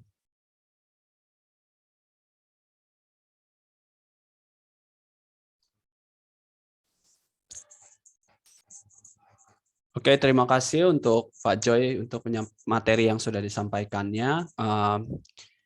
Kita akan masuk ke dalam sesi Q&A, teman-teman. Kita panitia dapat cukup banyak pertanyaan yang semoga kita bisa sampaikan dan dijawab semua ya, pertanyaan-pertanyaan ini dari rekan-rekan sekalian. Dan sesi tanya jawab ini akan dibagi dalam 2 bagian. Pertama, kita akan menjawab pertanyaan-pertanyaan yang diberikan melalui kolom chat yang tadi panitia juga sudah sounding terus kepada para peserta dan sudah masuk beberapa, dan panitia juga terus merapikan ya pertanyaan-pertanyaan yang masuk. Dan kedua, saya juga akan mempersilahkan teman-teman yang mau bertanya secara langsung, mungkin dalam diskusi atau jawaban pertanyaan yang dijawab oleh Pak Joy, tiba-tiba terbesit pertanyaan, silakan nanti saya akan berikan kesempatan setelah menjawab beberapa pertanyaan dari kolom chat. Dan di pertanyaan pertama, silakan panitia boleh tampilkan. Ya, ini pertanyaan pertama Pak Joy. Kalau Tuhan itu Maha Kuasa, kenapa Tuhan membiarkan manusia jatuh ke dalam dosa dan membiarkan manusia dicobai oleh iblis? Nah, ini pertanyaan yang disampaikan. Silakan Pak Joy boleh menanggapi. Oke, ini salah satu dari 10 pertanyaan yang paling sering ditanya ya. Jadi sebenarnya bukan hanya sekedar kemahakuasaan, tapi juga Allah yang Maha Kasih. Jadi kalau kita lihat dalam peristiwa kejatuhan manusia, ya, peristiwa kejatuhan manusia yang pertama jatuh di dalam dosa itu kan didahului oleh godaan ya, godaan dari si iblis ya. Ya, ini yang kemudian menggunakan instrumen ular. Jadi yang menggoda manusia adalah ular. Tapi kita tahu bahwa itu adalah si iblis gitu ya. Nah, yang pertama yang perlu saya luruskan adalah begini. Kitab Kejadian itu bukan dituliskan secara kronologis ya. Kita berpikir bahwa proses penciptaan 1, 2, 3, 4, 5, 6, 7 itu berdasarkan ayat-ayat yang ada. Nah, salah satunya adalah Kejadian pasal 3. Walaupun memang peristiwanya adalah setelah semuanya dijadikan, manusia dan manusia itu ada di Taman Eden, lalu si ular itu sebuah pertanyaan yang menarik. Kenapa? Karena kok seakan-akan ada alertnya, atau nggak sih? Nggak ada bunyi. Kan kalau orang mau masuk bandara, kan bunyi ya kalau ada logamnya, tetot, tetot, tetot gitu ya. Oh, ini kok ular bisa masuk ke Taman Eden? Makanya pertanyaan yang paling menarik adalah, ular ini dapat dari mana? Iblisnya datang dari mana? Ya, itu BSKL dan Yesaya itu menjelaskan bahwa dia adalah malaikat yang jatuh dalam dosa. Oke? Jadi malaikat itu diciptakan oleh Tuhan. Nah, ini menjadi pertanyaan, kenapa kemudian Tuhan yang Maha Kuasa itu membiarkan, atau Tuhan yang Maha Tahu itu membiarkan ciptaannya jatuh ke dalam dosa. Jadi sebenarnya pertanyaan yang diajukan itu menjadi sebuah pertanyaan yang klasik. Kenapa? Karena ujung-ujungnya adalah yang menjadi problem adalah the will, the free will, ya, kehendak bebas. Ya. Apakah Tuhan yang Maha Kuasa bisa mencegah? Apakah Tuhan yang Maha Kuasa bisa melakukan intervensi? Jawabannya bisa. Tapi kenapa dia tidak melakukan? Dia mengizinkan. Itu juga. Tapi yang menjadi pertanyaannya adalah, kenapa kemudian manusia memilih untuk jatuh dalam dosa? Manusia lebih memilih. Karena bagiannya adalah kehendak bebas. Jadi teman-teman ini perhatiin ya. Di dalam konteks kehendak bebas itu harus dikaitkan dengan yang namanya kasih. Ya. Allah adalah Allah yang Maha Kasih. Allah menciptakan untuk menyatakan siapa dirinya dan bagaimana ciptaannya ini bisa mengasihi dia. Kasih itu punya atribut harus punya kehendak bebas. Loh kok bisa, Pak? Karena tanpa kehendak bebas, tidak akan pernah ada kasih. Perhatiin ya, ada kehendak bebas, tidak mungkin ada kasih. Loh kok bisa tidak mungkin ada kasih? Karena sesuatu yang dilakukan secara perintah atau didorong oleh faktor yang lain, itu bukan kasih. Misalnya, saya mencintai istri saya. Oke, kenapa kamu cinta istri saya? Karena disuruh orang tuanya. Itu bukan kasih. Ya. Kasih itu harus sesuatu yang sifatnya sukarela. Kasih itu dari pilihan. Tidak mungkin ada kasih tanpa sebuah pilihan untuk mencintai atau tidak mencintai. Sampai sini bisa paham ya? Teman-teman sekalian, tidak mungkin kita bisa ngomong sesuatu itu jahat kalau tidak ada baik. Are you with me? Betul ya? Ya. Jadi kalau kita ngomong tentang kejahatan, apa sih kejahatan itu? Kejahatan adalah ketika kebaikan mencapai titik paling rendah. Mungkin contoh yang sederhana adalah gelap ya. Apakah ada gelap? Ada gelap. Gelap hanya ada kalau terang itu mencapai titik nol, betul ya? Karena gelap tuh nggak bisa diukur. Ya.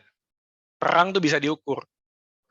Begitu terang itu mencapai titik nol, di sanalah berarti ada gelap. Berarti untuk menjelaskan gelap harus ada terang. Oke. Untuk menjelaskan kejahatan harus ada kebaikan. Nah, kembali kepada bagian itu, kalau mau menjelaskan tentang kehendak bebas harus ada pilihan. Kalau tidak ada pilihan, itu tidak bebas. Karena mau nggak mau harus memilih. Oh boleh Pak, boleh tidak memilih. Ya tidak memilih pun berarti ya bebas. Makanya kehendak bebas harus ada pilihan. Nah kembali kepada pertanyaan, apakah Tuhan yang Maha Kuasa itu bisa mencegah? Bisa. Ya, tapi dia mengizinkan. Memang pertanyaan menjadi sangat rumit kalau diajaknya lebih mundur. Mundurnya gini, mundurnya adalah ketika manusia sebelum jatuh dalam dosa, apakah Tuhan sudah menetapkan Yesus untuk datang ke dalam dunia? Tahu ya maksudnya ya? Berarti kalau Tuhan di dalam kekekalan sudah menjelaskan, aku akan mengutus anakku untuk datang ke dalam dunia, maka tugasnya untuk apa? Menebus dosa. Betul? Berarti harus ada dosa. Ya, berarti yang merancang dosa adalah Tuhan. Ya, saya pernah ditanya, Kak Joy ini tanya ya, menurut Kak Joy, kapankah surga dan neraka itu diciptakan? Kapankah surga dan neraka diciptakan? Alkitab ngajar ini kan pertanyaan logis ya. Kenapa? Karena jawaban apapun pasti salah. Nangkap ya maksudnya ya? Kalau jawabannya adalah, surga dan neraka diciptakan sebelum manusia jatuh dalam dosa. Berarti Tuhan sudah menciptakan sebuah neraka di mana nanti akan ada orang yang masuk dalamnya. Itu tetot banget sih. Tetot gitu ya. Enggak. Kalau misalnya setelah, ya. Jadi jawaban yang paling sederhananya apa? Ya jawabannya adalah gini loh. Tuhan itu bekerja, itu tidak seperti kita bekerja. Manusia itu bekerja linear, atau linear ya. Dia bicara itu kronologis. Hari ini Sabtu, besok hari ini Jumat, besok Sabtu, besoknya Minggu, kemarin Kamis, Rabu itu gitu. Tuhan itu punktiliar titik, bagi dia udah selesai. Makanya nggak akan pernah ketemu. Makanya Alkitab mengatakan rancanganmu bagaikan langit dan bumi gitu loh. Ya, begitu jauhnya rancanganku dan rancanganmu. Nggak pernah bisa nyambung gitu. Bisa menyelami apa yang Tuhan sudah atur, nggak bisa. Tapi kalau mau mendekati pertanyaan tersebut, apakah Tuhan yang Maha Kuasa itu bisa tolong? Bisa. Tapi harus fair enough dong. Karena Tuhan yang Maha Kuasa itu pun bisa tidak melakukan sesuatu, benar nggak? Ya. Ini jawaban yang sama seperti Tuhan bisa nggak jadi manusia? Bisa. Dia Maha Kuasa kok. Tapi manusia jadi Tuhan nggak bisa. Di dalam kemahakuasaannya dia memilih untuk tidak melakukan hal tersebut. Why? Karena di dalam diri manusia selalu ada kehendak bebas. Gambaran kehendak bebas adalah gambaran kasih. Dan Kejadian pasal 3 yang kita sesalkan adalah ya manusia lebih memilih mengasihi dirinya sendiri ketimbang dia mengasihi Tuhan. Oke. Jawab ya guys ya. Jadi di dalam kemahakuasaan, jadi gini ya teman-teman, Allah itu kan maha kuasa ya, tapi tunggu dulu ya. Tuhan tuh nggak cuma maha kuasa loh. Tuhan itu juga maha kasih. Tuhan itu maha hikmat, berhikmat. Ya. Jadi jangan diambil salah satu doang, karena kalau diambil salah satu kita celaka. Kenapa? Karena kalau Tuhan maha kuasa bisa nggak dia bikin dosa? Ayo. Kalau dia yang jawab bisa, waduh celaka dong. Ya. Enggak, Tuhan itu maha kuasa, tapi di sisi yang sama Tuhan itu juga maha suci, maha kudus. Artinya segala kemahakuasaannya akan melayani kekudusannya. Ya. Apakah dalam bagian itu berarti dia tidak punya kehendak bebas untuk memilih? Ya, tergantung gimana kita memikirkan kehendak bebas. Ya. Artinya Allah kasih dia untuk memilih, dia akan tetap menggunakan kemahakuasaannya di dalam konteks kudusannya. Alright. Good question. Semoga ini bisa menjawab. Silakan Lause. Oke, terima kasih Pak Joy untuk jawabannya. Berarti salah satu poin yang saya bisa tarik, kita juga jangan melihat Allah itu terpisah-pisah ya dari sifatnya ya. Kita ngambil kemahakuasaannya aja serta mengabaikan sifat yang lain, karena itu satu kesatuan yang tidak dipisahkan ya. Allah yang Maha Kuasa, ya juga Allah yang adil, kudus, dan mengasihi kita. Oke teman-teman, kita lanjut ke pertanyaan berikutnya. Di pertanyaan kedua ini ada yang menanyakan kalau kita bisa menggunakan rasio dalam beriman, apa artinya kita juga mengabaikan aspek kebesaran dan ketidakterbatasan Tuhan? Oke, thank you buat pertanyaan ini. Kalau kita bisa menggunakan rasio di dalam beriman, apakah artinya kita mengabaikan aspek kebesaran ketidakterbatasan Tuhan? Nah, ini mungkin sudah terjawab waktu saya menjelaskan ya. Kita ini membutuhkan iman, membutuhkan pengetahuan atau rasio untuk bisa mengenal Tuhan, tetapi rasio kita harus ditundukkan. Makanya tadi saya waktu menjelaskan tentang tipe-tipe orang beriman, kita jangan sampai juga ya kan nggak mungkin Tuhan tidak bekerja seperti itu dan lain sebagainya. Enggak, Allah itu tidak terbatas gitu. Tapi pada waktu kita ingin mengenal akan Tuhan, ya nggak bisa gitu loh, sekedar dengan empiris, pengalaman subjektif, nggak bisa. Ya. Makanya Tuhan itu memberikan kepada kita firman. Ya. Jadi firman itu nggak mungkin dibaca dengan hati ya, maksudnya dibaca tuh dengan rasio kan. Ya. Apakah ada beberapa hal yang kita tidak bisa jelaskan? Yes. Ya seperti yang saya bilang tadi, gimana kita menjelaskan Allah Tritunggal dengan tuntas? Nggak bisa gitu loh. Ya.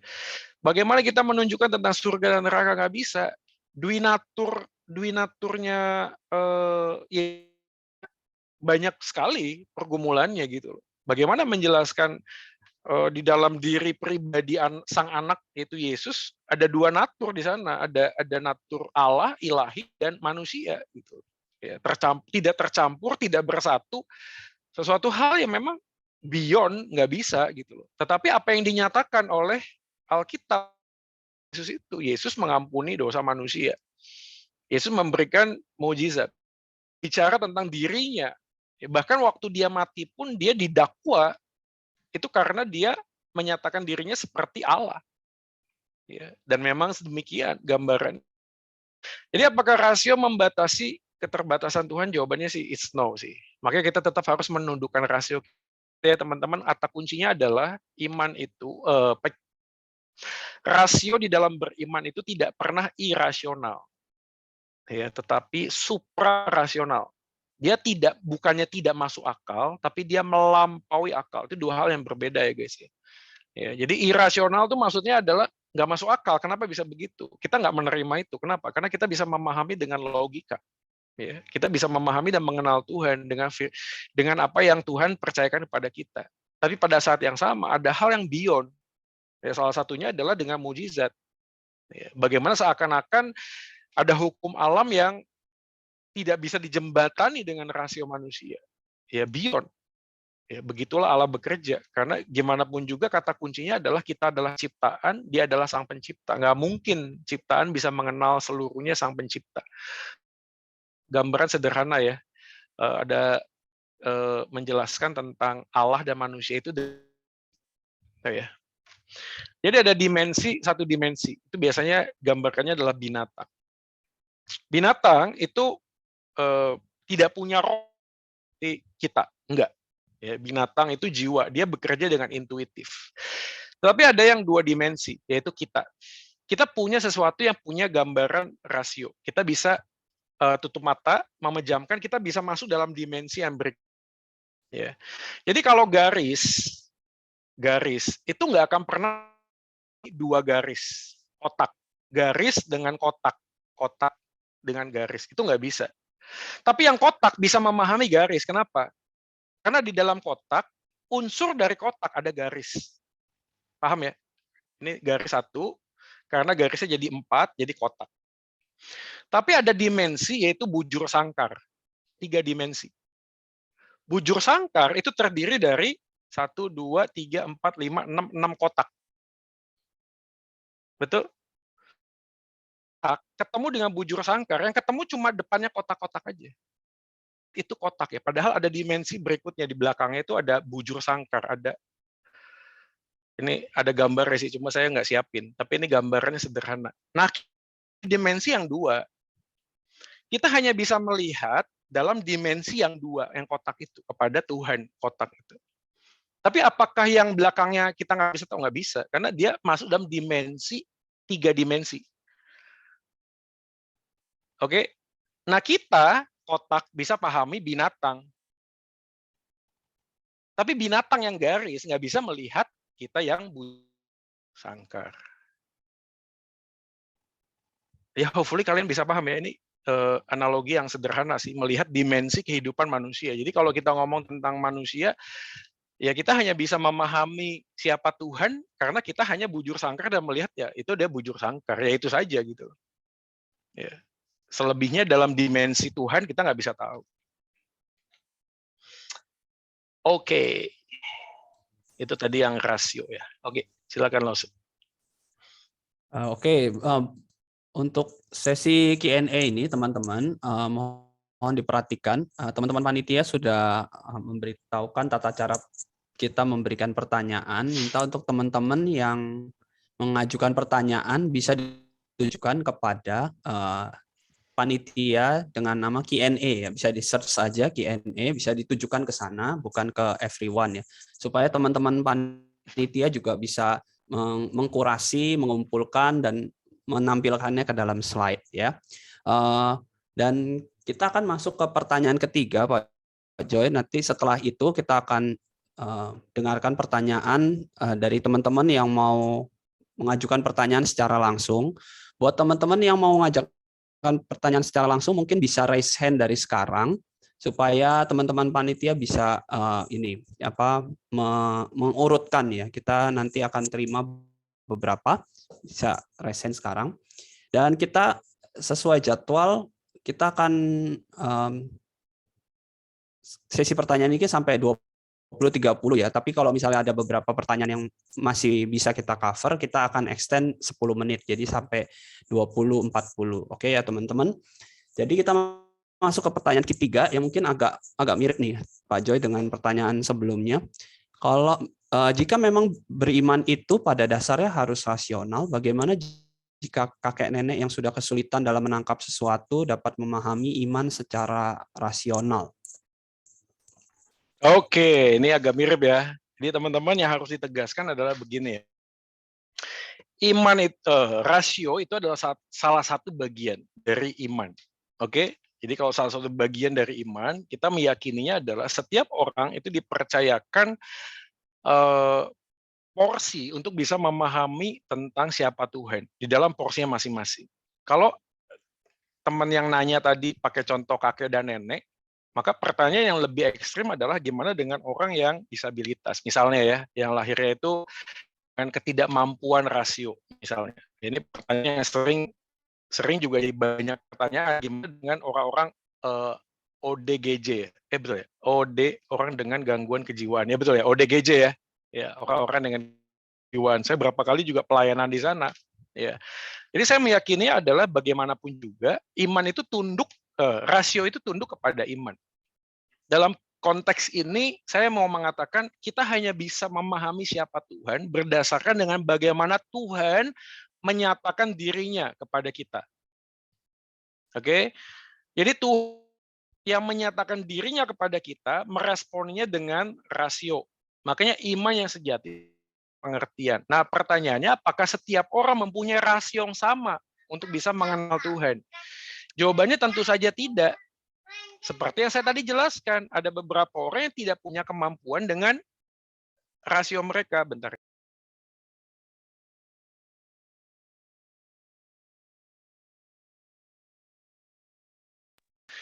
Oke, saya lanjut ya. Nah, dari situlah kita memang dalam konteks ini nggak bisa menghakimi, misalnya ada opa-oma kita di dalam keterbatasan. Ya, bayangkan saja, jangankan untuk mengenal baca firman aja udah sulit. Lalu apakah kita ngomong mereka tidak punya iman? Tidak begitu gitu loh. Kenapa? Karena ada banyak hal yang dinyatakan oleh Tuhan kepada manusia dengan porsi yang berbeda-beda. Makanya saya selalu mengatakan prinsipnya adalah rasio harus ditundukkan kepada iman gitu ya. Nah, di dalam konteks contoh ya, misalnya bagaimana kita menjelaskan Petrus dan Paulus. Kalau kita membaca kitab-kitabnya sangat sederhana kitab Petrus. Dia bukan cendekiawan. Ya.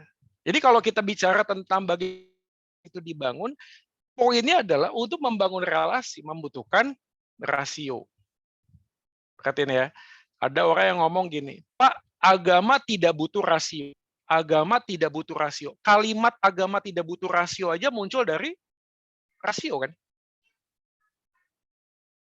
Paham nggak sih maksudnya? Kalau saya ngomong begini, saya adalah orang yang paling rendah hati. Saya orang yang paling tidak sombong. Kalian pasti menilai paling sombong. Paham ya? Karena kalimat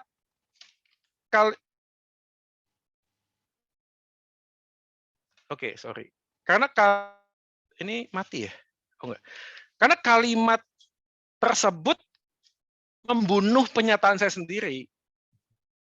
Saya tidak sombong. Oh, berarti Bapak sombong. Di dunia ini tidak ada yang mutlak. Semuanya relatif. Relatif.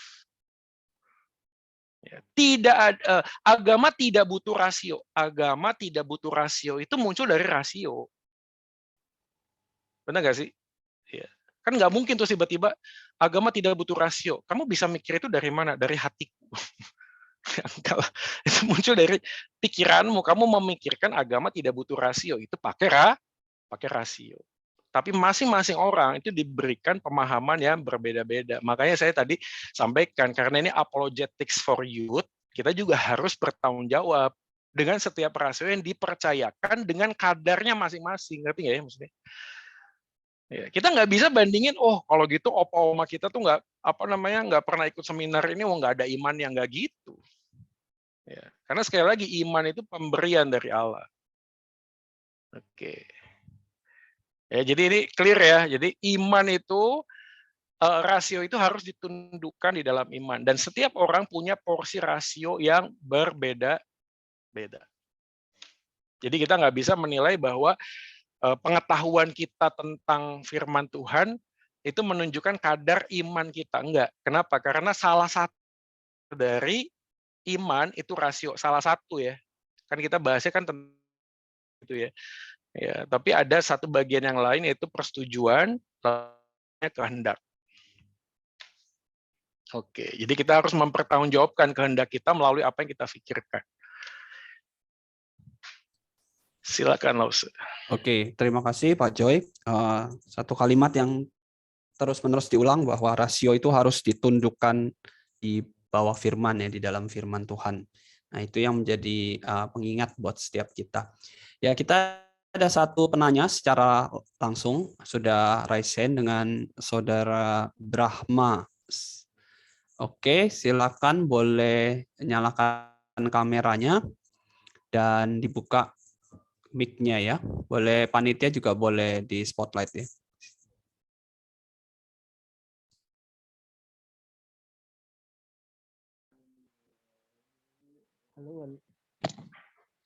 Halo. Halo, selamat malam Brahma. Ya, halo. Saya punya beberapa pertanyaan ya. Oke. Teori Schrödinger menyatakan adanya realitas paralel setiap pilihan yang terjadi. Apakah di setiap realitas Tuhan ada di setiap realitas atau dia melebihi seluruh realitas tersebut? Sorry, di tempat saya agak kerasa. Mungkin bisa lebih perlahan kali ya, Saudara Brahma, dibacakan perlahan pertanyaannya, nggak usah terburu-buru, tenang aja. Pak Joy menanti, supaya bisa clear pertanyaannya udah dijawab. Iya. Silakan. Oke. Ya, teori Schrödinger menyatakan adanya realitas paralel di setiap pilihan yang kita pilih. Nah, di semua realitas ini Tuhan ada atau dia sendiri melebihi semua realitas tersebut? Oke, saya tangkap maksudnya. Oke, terima kasih buat Brahmanya. Ini juga pertanyaan yang sangat menarik ya. Saya nggak tahu apakah Brahma juga pelajari tentang teori Schrödinger ini ya. Tapi kalau kita bicara tentang realitas, ini salah satu bagian yang menarik ya. Kenapa? Karena waktu kita ngomong tentang realitas, kita harus samakan dulu definisi tentang apa itu realitas. Ya, apalagi kalau sudah disangkut pautkan ya paralel. Jadi ada satu gambaran yang namanya itu New Age Movement juga, salah satu bagian itu bukan panteisme. Jadi kalau teman-teman tahu istilah-istilah tentang Tuhan itu ada deisme, ada panteisme ya. Jadi panteisme itu adalah Tuhan segala sesuatu. Ya, panteisme ini gambarannya mungkin lebih cocok ke teman-teman yang Hinduisme ya. Jadi teman-teman yang Hinduisme percaya bahwa ada Tuhan, lalu ada avatar-avatar yang dinyatakan. Jadi Hinduisme percaya bahwa saya dan engkau, saya dan rumah, saya dan satu. Jadi kalau Anda tidak bisa melihat itu adalah satu, maka ada maya, ada yang menghalangi.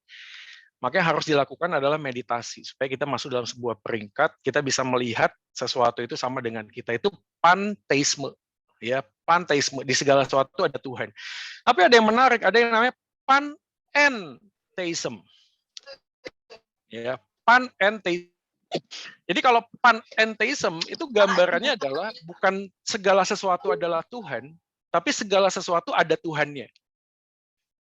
Ya, ini agak-agak ribet sih karena ini masuk dalam konteks filsafat. Tapi kalau panentheism itu bicara tentang bahwa di dalam realitas yang ada. Jadi kalau saya gambarkan bulat, ya, ini adalah gambaran lingkaran. Creation sama creator itu ada di dalam satu bulatan yang sama. Itu panentheism. Ya, walaupun panentheism itu seringkali dipahami bahwa tetap manusia itu fokus kepada Tuhan, tapi realitas sang Tuhan dengan manusia itu ada dalam satu gambaran yang sama. Ya tentu saja kalau kekristenan menolak hal itu. Jadi makanya waktu kita bicara tentang Tuhan dan manusia, dia adalah pribadi yang melampaui segala sesuatu. Makanya salah satu misteri atau keindahan kekristenan adalah ketika Allah berinkarnasi, mengambil rupa, menjadi manusia, ya, yang adalah Allah yang beyond, ya, di dalam realitas yang berbeda, lalu masuk menerobos dalam realm atau realitas kehidupan manusia. Ya. Dan berinkarnasi itu mengambil rupa sehingga Tuhan yang tak terbatas dengan waktu seakan-akan jadi terbatas dengan waktu. Dia hidup 33 tahun. Tapi itu kemanusiaannya kan. Tapi kealahannya dia tetap ada. Dia adalah Alfa dan Omega Yesus. Ya. Tapi ini menjadi keindahan. Kenapa? Karena waktu ngomong tentang pilihan, di dalam konteks pilihan realitas kita tuh harus disadari, kita ini sementara. Di dalam diri realitas yang berikutnya adalah kekekalan. Lihat, perhatikan ya. Bagaimana kita menunjukkan kekekalan? Sulit.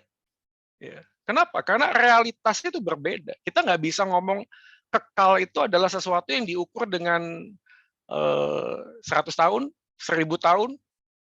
Nggak bisa. Itu yang saya tadi sempat mention, bahwa Allah bekerja dalam kekekalan. Dia bekerja bagi dia, it's all over. Dari awal hingga akhir sudah selesai. Rencananya sudah begitu, grandisannya sudah begitu indah di dalam kekekalan. Nah, manusia itu bergerak dalam konteks kronologis. Makanya tadi saya sempat ngomongkan, bagaimana kita kan apa itu realitas. Jadi kalau pertanyaan Bro Brahma tadi, adanya realitas paralel dari setiap pilihan yang terjadi, apakah dia melebihi seluruh realitas tersebut? Ini saya juga kurang memahami maksudnya yang diangkat oleh Brahma. Apakah kita mau sedang membuat antitesis terhadap teori Schrödinger ini? Karena kalau hanya diangkat dengan bagian ini agak sulit, karena kita harus memahami apa yang dipahami Schrödinger dalam konteks yang utuh. Tapi kalau saya mau ngomong tentang realitas paralel, harus memahami realitas kehidupan tidak bisa dimasukkan dalam satu realm yang sama.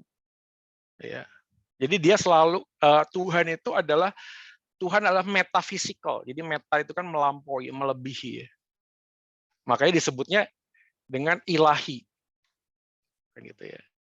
Kalau ngomong tentang teori-teori ini, ada yang ngomong, misalnya teori Immanuel Kant.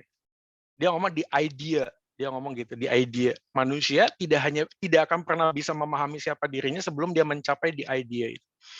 Agak-agak mirip sama Buddhis. Ya. Ya. Buddha Gautama menjelaskan tentang pencerahan. Bagaimana orang dalam satu titik mencapai titik tersebut lalu bisa memahami apa yang terjadi dalam kehidupan dalam dunia ini. Ya, tapi itu lebih luas ya. Tapi kalau kembali kepada pertanyaan tersebut, saya juga kurang paham maksudnya Brahma ini, apakah realitas paralel ini dikaitkan dengan kehidupan manusia pada saat ini. Tapi kalau saya menjawab pertanyaannya, apakah dia melebihi? Jawabannya yes. tadi dimensi. Kotak dengan kubus. Itu dimensi yang berbeda. Ya, kotak hanya bisa melihat kotak, tapi nggak bisa lihat kubus. Ya, tapi kubus itu bagiannya, kubus bisa melihat kotak, tapi kotak nggak bisa lihat kubus. Demikian. Semoga menjawab ya Brahma ya. Thank you. Oke, terima kasih untuk Pak Joy. Kita ada satu penanya lagi tadi yang disampaikan secara raise hand. Apakah jadi? Tadi saya lihat Saudara Kristo.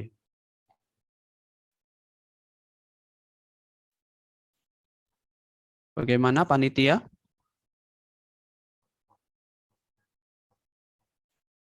Oke, mungkin gangguan sinyal ya. Kita masuk ke dalam pertanyaan di slide. Ada satu pertanyaan. Kita akan menjawab satu pertanyaan karena waktu yang sudah mendekati durasi ya. Ada satu pertanyaan Pak Joy di pertanyaan nomor 4 yang bertanya, kalau buah pengetahuan yang baik dan jahat dilarang untuk dimakan, lalu mengapa buah itu diciptakan? Nah, ini minta penjelasan secara rasionalnya, ini gimana Pak Joy? Iya betul. Ini lagi ya efek domino dari pertanyaan di awal tadi, efek domino. Karena semuanya kan saling terkait ya, saling terkait. Ya. Jadi teman-teman yang saya harus coba luruskan dulu adalah begini ya. Kitab Kejadian itu kan yang nulis siapa sih? Yang nulis kan Musa ya. Jadi Musa tentu waktu menuliskan hal itu walaupun diinspirasikan oleh Roh Kudus, diilhamkan oleh Roh Kudus, tapi pengilhaman Roh Kudus itu tidak pernah terlepas dari apa yang menjadi tujuan atau situasi suasana saat itu. Ya, jadi itu harus dipegang dulu. Seringkali ada banyak pertanyaan muncul dari kasus kejahatan dalam dosa, itu tidak terkait dengan genre kitabnya, jenis kitabnya. Makanya tadi saya mau mencoba untuk menjelaskan dulu. Jadi ini describing, jadi ini tentang narasi ya, deskriptif. Istilahnya itu narasi deskriptif. Jadi kalau narasi deskriptif, pendekatan deskriptif gitu loh. Ya. Paham ya maksudnya? Contoh misalnya gini. Ada yang namanya genre atau jenisnya adalah sastra majas, ya perumpamaan. Ya, perumpamaan atau misalnya gambaran metafora. Aku sangat cinta padamu, akan kuambilkan bulan untukmu. Kan kalian nggak nanya gini, gimana cara ngambil bulan kan? Bener gak sih? Karena come on man, ini kan majas. Aku cinta padamu, akan kuambilkan bulan. Atau contoh ada orang yang ngomong begini, ngomong sama Lause William. Lause William, aku baru diputusin sama pacarku. Aku sakit hati. Terus Lause William ngomong begini, oh kamu sakit hati, besok kita ke Prodia ya. Kita cek hatimu itu SGOT, SGPT-nya berapa, tinggi nggak? Tinggi, nanti kita kasih obat hati. Kan nggak gitu guys, bener nggak sih? Kan hati itu pendekatannya bisa dua, gitu ya. Hati-hati. Kalau jalan pakai hati, jangan cuma hati-hati. Nah itu postingan saya. Maksudnya hati itu bisa satu dalam konteks relasi sosial, betul ya, genre-nya itu relasi sosial. Saya diputusin pacar. Tapi yang satu itu dalam konteks relasi, genre-nya itu medis, bener nggak sih? Ya, kan kita nggak bisa ngomong saya sakit hati terus ke prodi ya, kan enggak. Ini siapa yang aneh kan gitu ya. Ya sama sih seperti mari kita menyembah Tuhan bersama-sama. Taruhlah tangan kita di hati kita. Kamu taruh di sini ya. Ini jantung. Ya, ini kan jantung, hati ada di mana? Kiri apa kanan? Dekat perut ya. Tapi kan nggak pernah ada yang nyembah Tuhan tuh naruh tangannya di perut, kan nggak mungkin karena genre-nya itu beda. Nah itu yang saya mau luruskan dulu teman-teman sekalian, bagian itu jangan dilepaskan dengan narasi deskriptifnya. Apa sih narasi deskriptifnya? Jadi kalau kita tadi saya mau menjelaskan tentang Christian worldview. Narasi pada waktu pertama kali Allah menciptakan segala sesuatu dengan sangat baik. Intinya itu. Ya. Lalu setelah jatuh dalam dosa, maka butuhlah penebus. Makanya proto-evangelium, perjanjian pertama bahwa Allah akan menyatakan Injil yang menyelamatkan. Jadi sejak awal itu sudah ada. Ya. Nah itu tidak akan pernah terlepas dari benang merah. Benang merahnya adalah mau meng-highlight bahwa ada Sang Juru Selamat yang dijanjikan kepada orang-orang Israel saat itu. Yang kemudian Paulus menjelaskan, ya walaupun ada Israel yang menolak dia, maka ada cabang lain yang dicangkokkan. Roma pasal 9. Ya, tapi kembali kepada kalau nggak begini guys, kalian akan bertanya terus dengan pertanyaan yang begini gitu loh. Tapi coba gambarkan dengan secara logis ya. Gini, kenapa ada pohon pengetahuan yang baik dan yang jahat? Sekali lagi, efek domino dari kehendak bebas adalah pilihan. Ya, tidak akan pernah bisa ada gambaran tentang pilihan kalau memang tidak ada yang bisa dipilih. Ya, gini loh. Cinta tak mungkin disebut cinta tanpa sebuah ujian. Amin nggak sih? Ayo mana nih yang jomblo-jomblo? Ya, coba angkat tangan. Iya kan? Cinta itu ya konteks dari ya cinta adalah ya cinta itu butuh sebuah ujian. Nggak mungkin kita bisa ngomong saya cinta padamu kalau tidak ada sebuah pilihan. Pilihan untuk mencintai itu tidak. Benar nggak? Ini pendekatan logis ya, tapi sekali lagi ini kan penafsiran tentang kitab Kejadian pasal 3. Tapi yang pasti adalah kitab Kejadian pasal 3 menjelaskan tentang istilah kata mati. Ketika manusia jatuh dalam dosa, highlight Musa pada saat itu adalah mereka terpisah dari Tuhan Allah. Makanya ada gambaran yang digambarkan di sana, yaitu yang manusia bersembunyi. Setelah jatuh dalam dosa, manusia bersembunyi. Yang kedua adalah manusia saling menyalahkan. Ya, itu kan menjadi pertanyaan ya. Kalau Allah Maha Tahu, ngapain Allah memanggil Adam? Kan ditulis gitu, di manakah engkau? Loh, Allah Maha Tahu. Ini juga saya pernah ketemu pertanyaan gini, waktu ketemu dengan orang agnostik dan ateis. Kan katanya Allah Maha Tahu, ngapain manusia itu ditanya, Adam di manakah engkau? Ya Tuhan tahulah. Tapi gambaran itu maknanya apa? Maknanya adalah ketika manusia jatuh dalam dosa, bukan manusia yang cari Tuhan. Tapi Tuhan yang mencari manusia. Hai manusia, di manakah engkau? Dan itu menjadi gambaran yang utuh, konsisten. Kenapa? Waktu datang ke dalam dunia ini, dia mengatakan apa? Aku datang bukan untuk orang yang sehat. Aku datang untuk mencari orang yang sakit.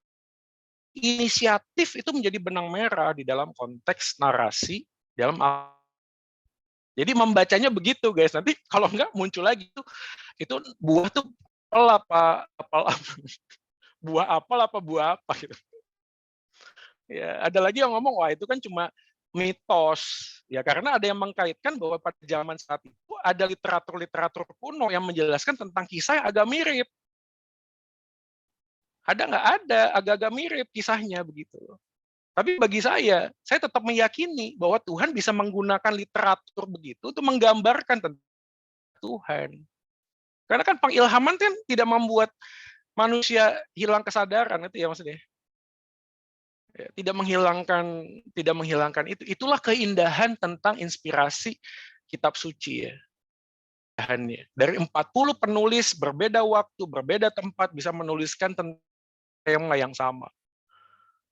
Yaitu tentang manusia yang jatuh dalam dosa, CFRC kan, creation, fall, redemption, dan consummation. Kan gitu, narasinya begitu.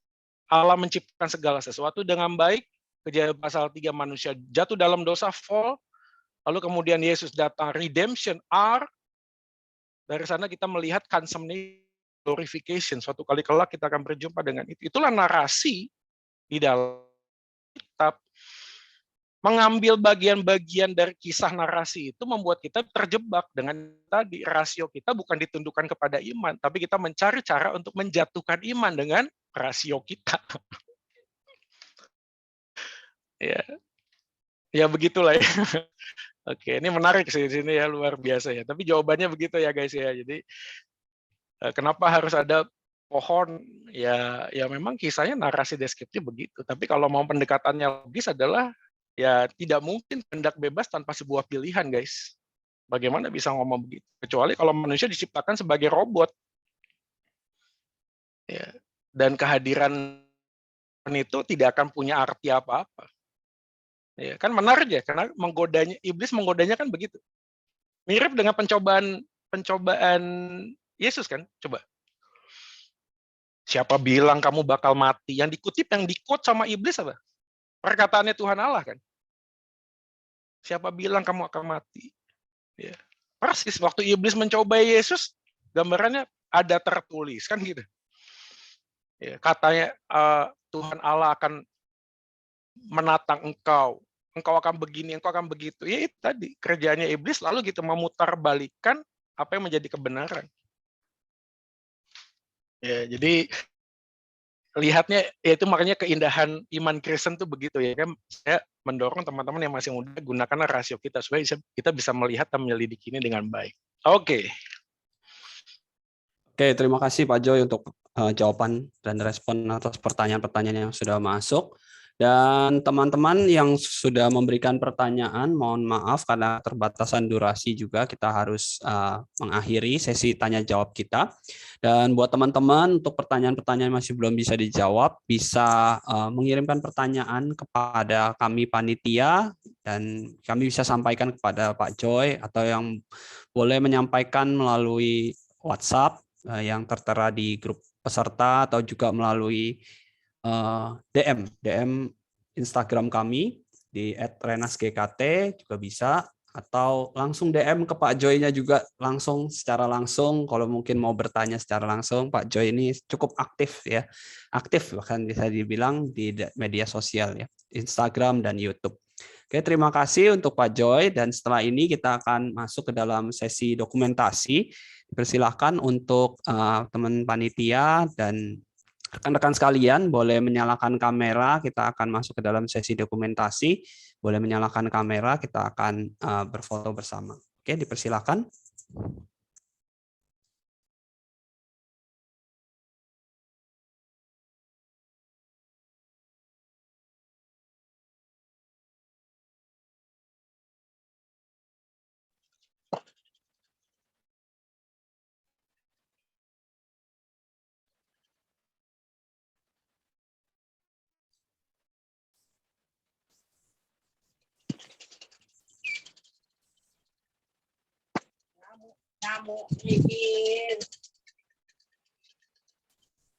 Oke, teman-teman bisa dipersilahkan untuk menyalakan kameranya biar teman panitia juga bisa mengcapture wajah dari setiap teman-teman yang mengikuti acara ini ya. Oke, mungkin bisa dipandu oleh Saudara Stephen. Dipersilakan. Oke teman-teman, silakan berpose. Ini ada 2 slide ya. Tahan ya jadi. Oke, slide pertama. 1, 2, 3.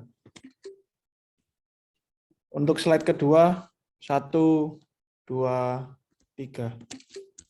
Oke, selesai. Makasih. Terima kasih. Saya kembalikan kepada moderator. Dipersilakan. Oke, wah seru banget ya ternyata pembahasannya hari ini. Semoga teman-teman juga terberkati dan merasa pertanyaannya sudah terjawab. Saya ingin berterima kasih kepada seluruh peserta dan juga narasumber yang sudah mengikuti acara ini dengan baik dari awal hingga saat ini. Sekarang saya juga akan menyampaikan beberapa pengumuman sebagai berikut. Teman-teman sekalian, seluruh acara ini dilaksanakan oleh Remaja YKT Nazaret. Remaja Nazaret memiliki visi Grow to Inspire atau bertumbuh untuk memberi dampak. Komisi remaja kami juga melaksanakan persekutuan yang dilakukan setiap hari Jumat pada pukul 19.00 WIB melalui Google Meet. Saya dan panitia mengundang rekan-rekan sekalian yang belum memiliki komunitas untuk dapat bergabung dengan kami. Teman-teman juga bisa untuk mengikuti akun Instagram kami di @renasgkt untuk mendapatkan informasi mengenai kegiatan dan renungan yang tentunya akan membawa kita untuk lebih bertumbuh lagi dalam Tuhan. Apologetics for Youth merupakan seri webinar yang diselenggarakan oleh Remaja Nazaret di sepanjang tahun 2022 ini. Tujuan dari acara ini adalah untuk menolong remaja yang saat ini bergumul tentang iman mereka. Acara hari ini merupakan sesi pembuka dari rangkaian webinar Apologetics for Youth. Seri berikutnya akan dilaksanakan setiap 2 bulan sekali, yaitu pada bulan Maret Juli, September, dan juga November. Adapun tema-tema yang akan dibahas adalah sebagai berikut. Tema yang hari ini is faith rational yang telah dilayani oleh Evangelis Joy Manik. Kemudian tema selanjutnya ada Does Science Disprove God yang akan dilayani oleh Pendeta Yakub Tri Handoko. Dan tema yang terakhir yaitu Why Believing God yang akan dilayani oleh Evangelis Samuel Sugiarto. Kami mengundang teman-teman untuk dapat bergabung kembali dalam setiap serinya. Bagi teman-teman yang sudah mendaftar hari ini, teman-teman bisa mendapatkan info terupdate dari kami melalui grup peserta maupun dari media sosial kami. Bagi teman-teman yang merasa terberkati oleh acara hari ini dan tergerak untuk mendukung pelayanan kami ke depannya, bisa dilakukan dengan cara memberikan persembahan melalui nomor rekening atau kris yang tertera di layar. Saya memberi waktu beberapa saat bagi peserta yang ingin memberikan persembahan.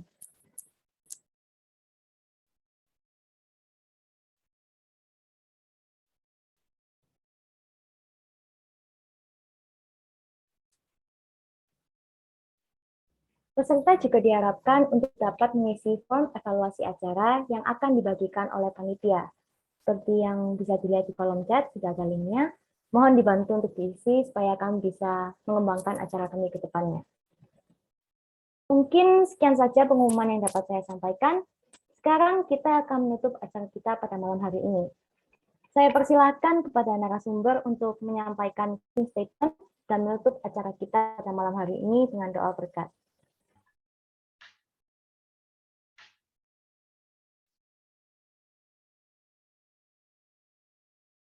Sudah ya?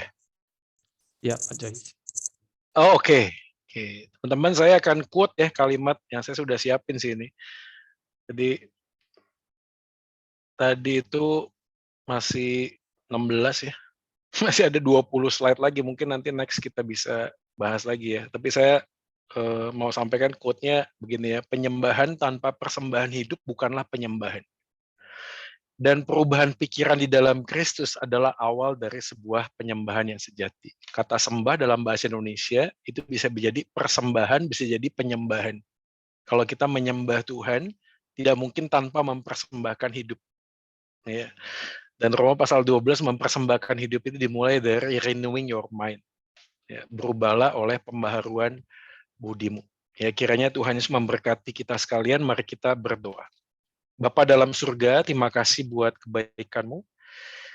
Kami percaya bahwa Engkau yang sudah menciptakan kami sedemikian, juga menganugerahkan rasio pikiran, supaya kami belajar untuk mengenal Engkau, tidak hanya sekedar dengan apa yang kami rasa atau apa yang kami lakukan dalam hidup ini. Tapi kami memulainya dengan pertobatan pikiran, metanoia, perubahan pikiran. Sebuah pertobatan ketika orientasi hidup kami tidak lagi berpikir tentang kerajaan dalam dunia ini, tapi berpikir tentang kerajaan Allah. Kami tahu Tuhan bahwa rasio kami sangatlah terbatas. Kami tidak bisa melihat dimensi kehidupan-Mu ya Tuhan. Karena Engkaulah Sang Pencipta, kamilah ciptaan. Namun kami yakin ketika Kristus datang ke dalam dunia ini, Engkau adalah Sang Firman yang hidup. Engkau akan menolong kami untuk mengerti dan memahami bagaimana seharusnya kami mengenal Engkau. Bukan berdasarkan apa yang kami ingin, tapi apa yang Engkau nyatakan di dalam kehidupan kami. Karena tanpa penyataan firman-Mu, kami tak mungkin bisa mengenal Engkau. Olehnya ya Tuhan, kami mohonkan supaya hati kami, pikiran kami, sungguh-sungguh dikuasai oleh Roh Kudus. Sehingga dalam masa muda ini kami mempunyai kerinduan untuk semakin mengenal Engkau dan hidup di dalam pimpinan-Mu. Terima kasih Bapa dalam surga, inilah doa kami. Seberapa banyak kami yang hadir hari ini, mohon Tuhan juga memimpin dan menolong kami dimanapun kami berada. Demikian juga yang sudah menjadi panitia dan mengorganize ini semuanya, Tuhan juga melimpahkan berkat-Mu atas mereka. Terima kasih Bapa dalam surga, inilah doa kami. Kami serahkan sepenuhnya istirahat kami malam ini ke dalam tangan-Mu.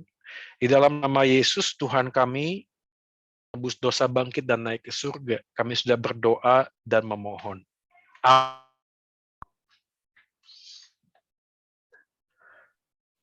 Saya mewakili Komisi Remaja GKT Nazaret, pamit undur diri. Teman-teman, silakan untuk meninggalkan Zoom meeting. Terima kasih dan selamat malam.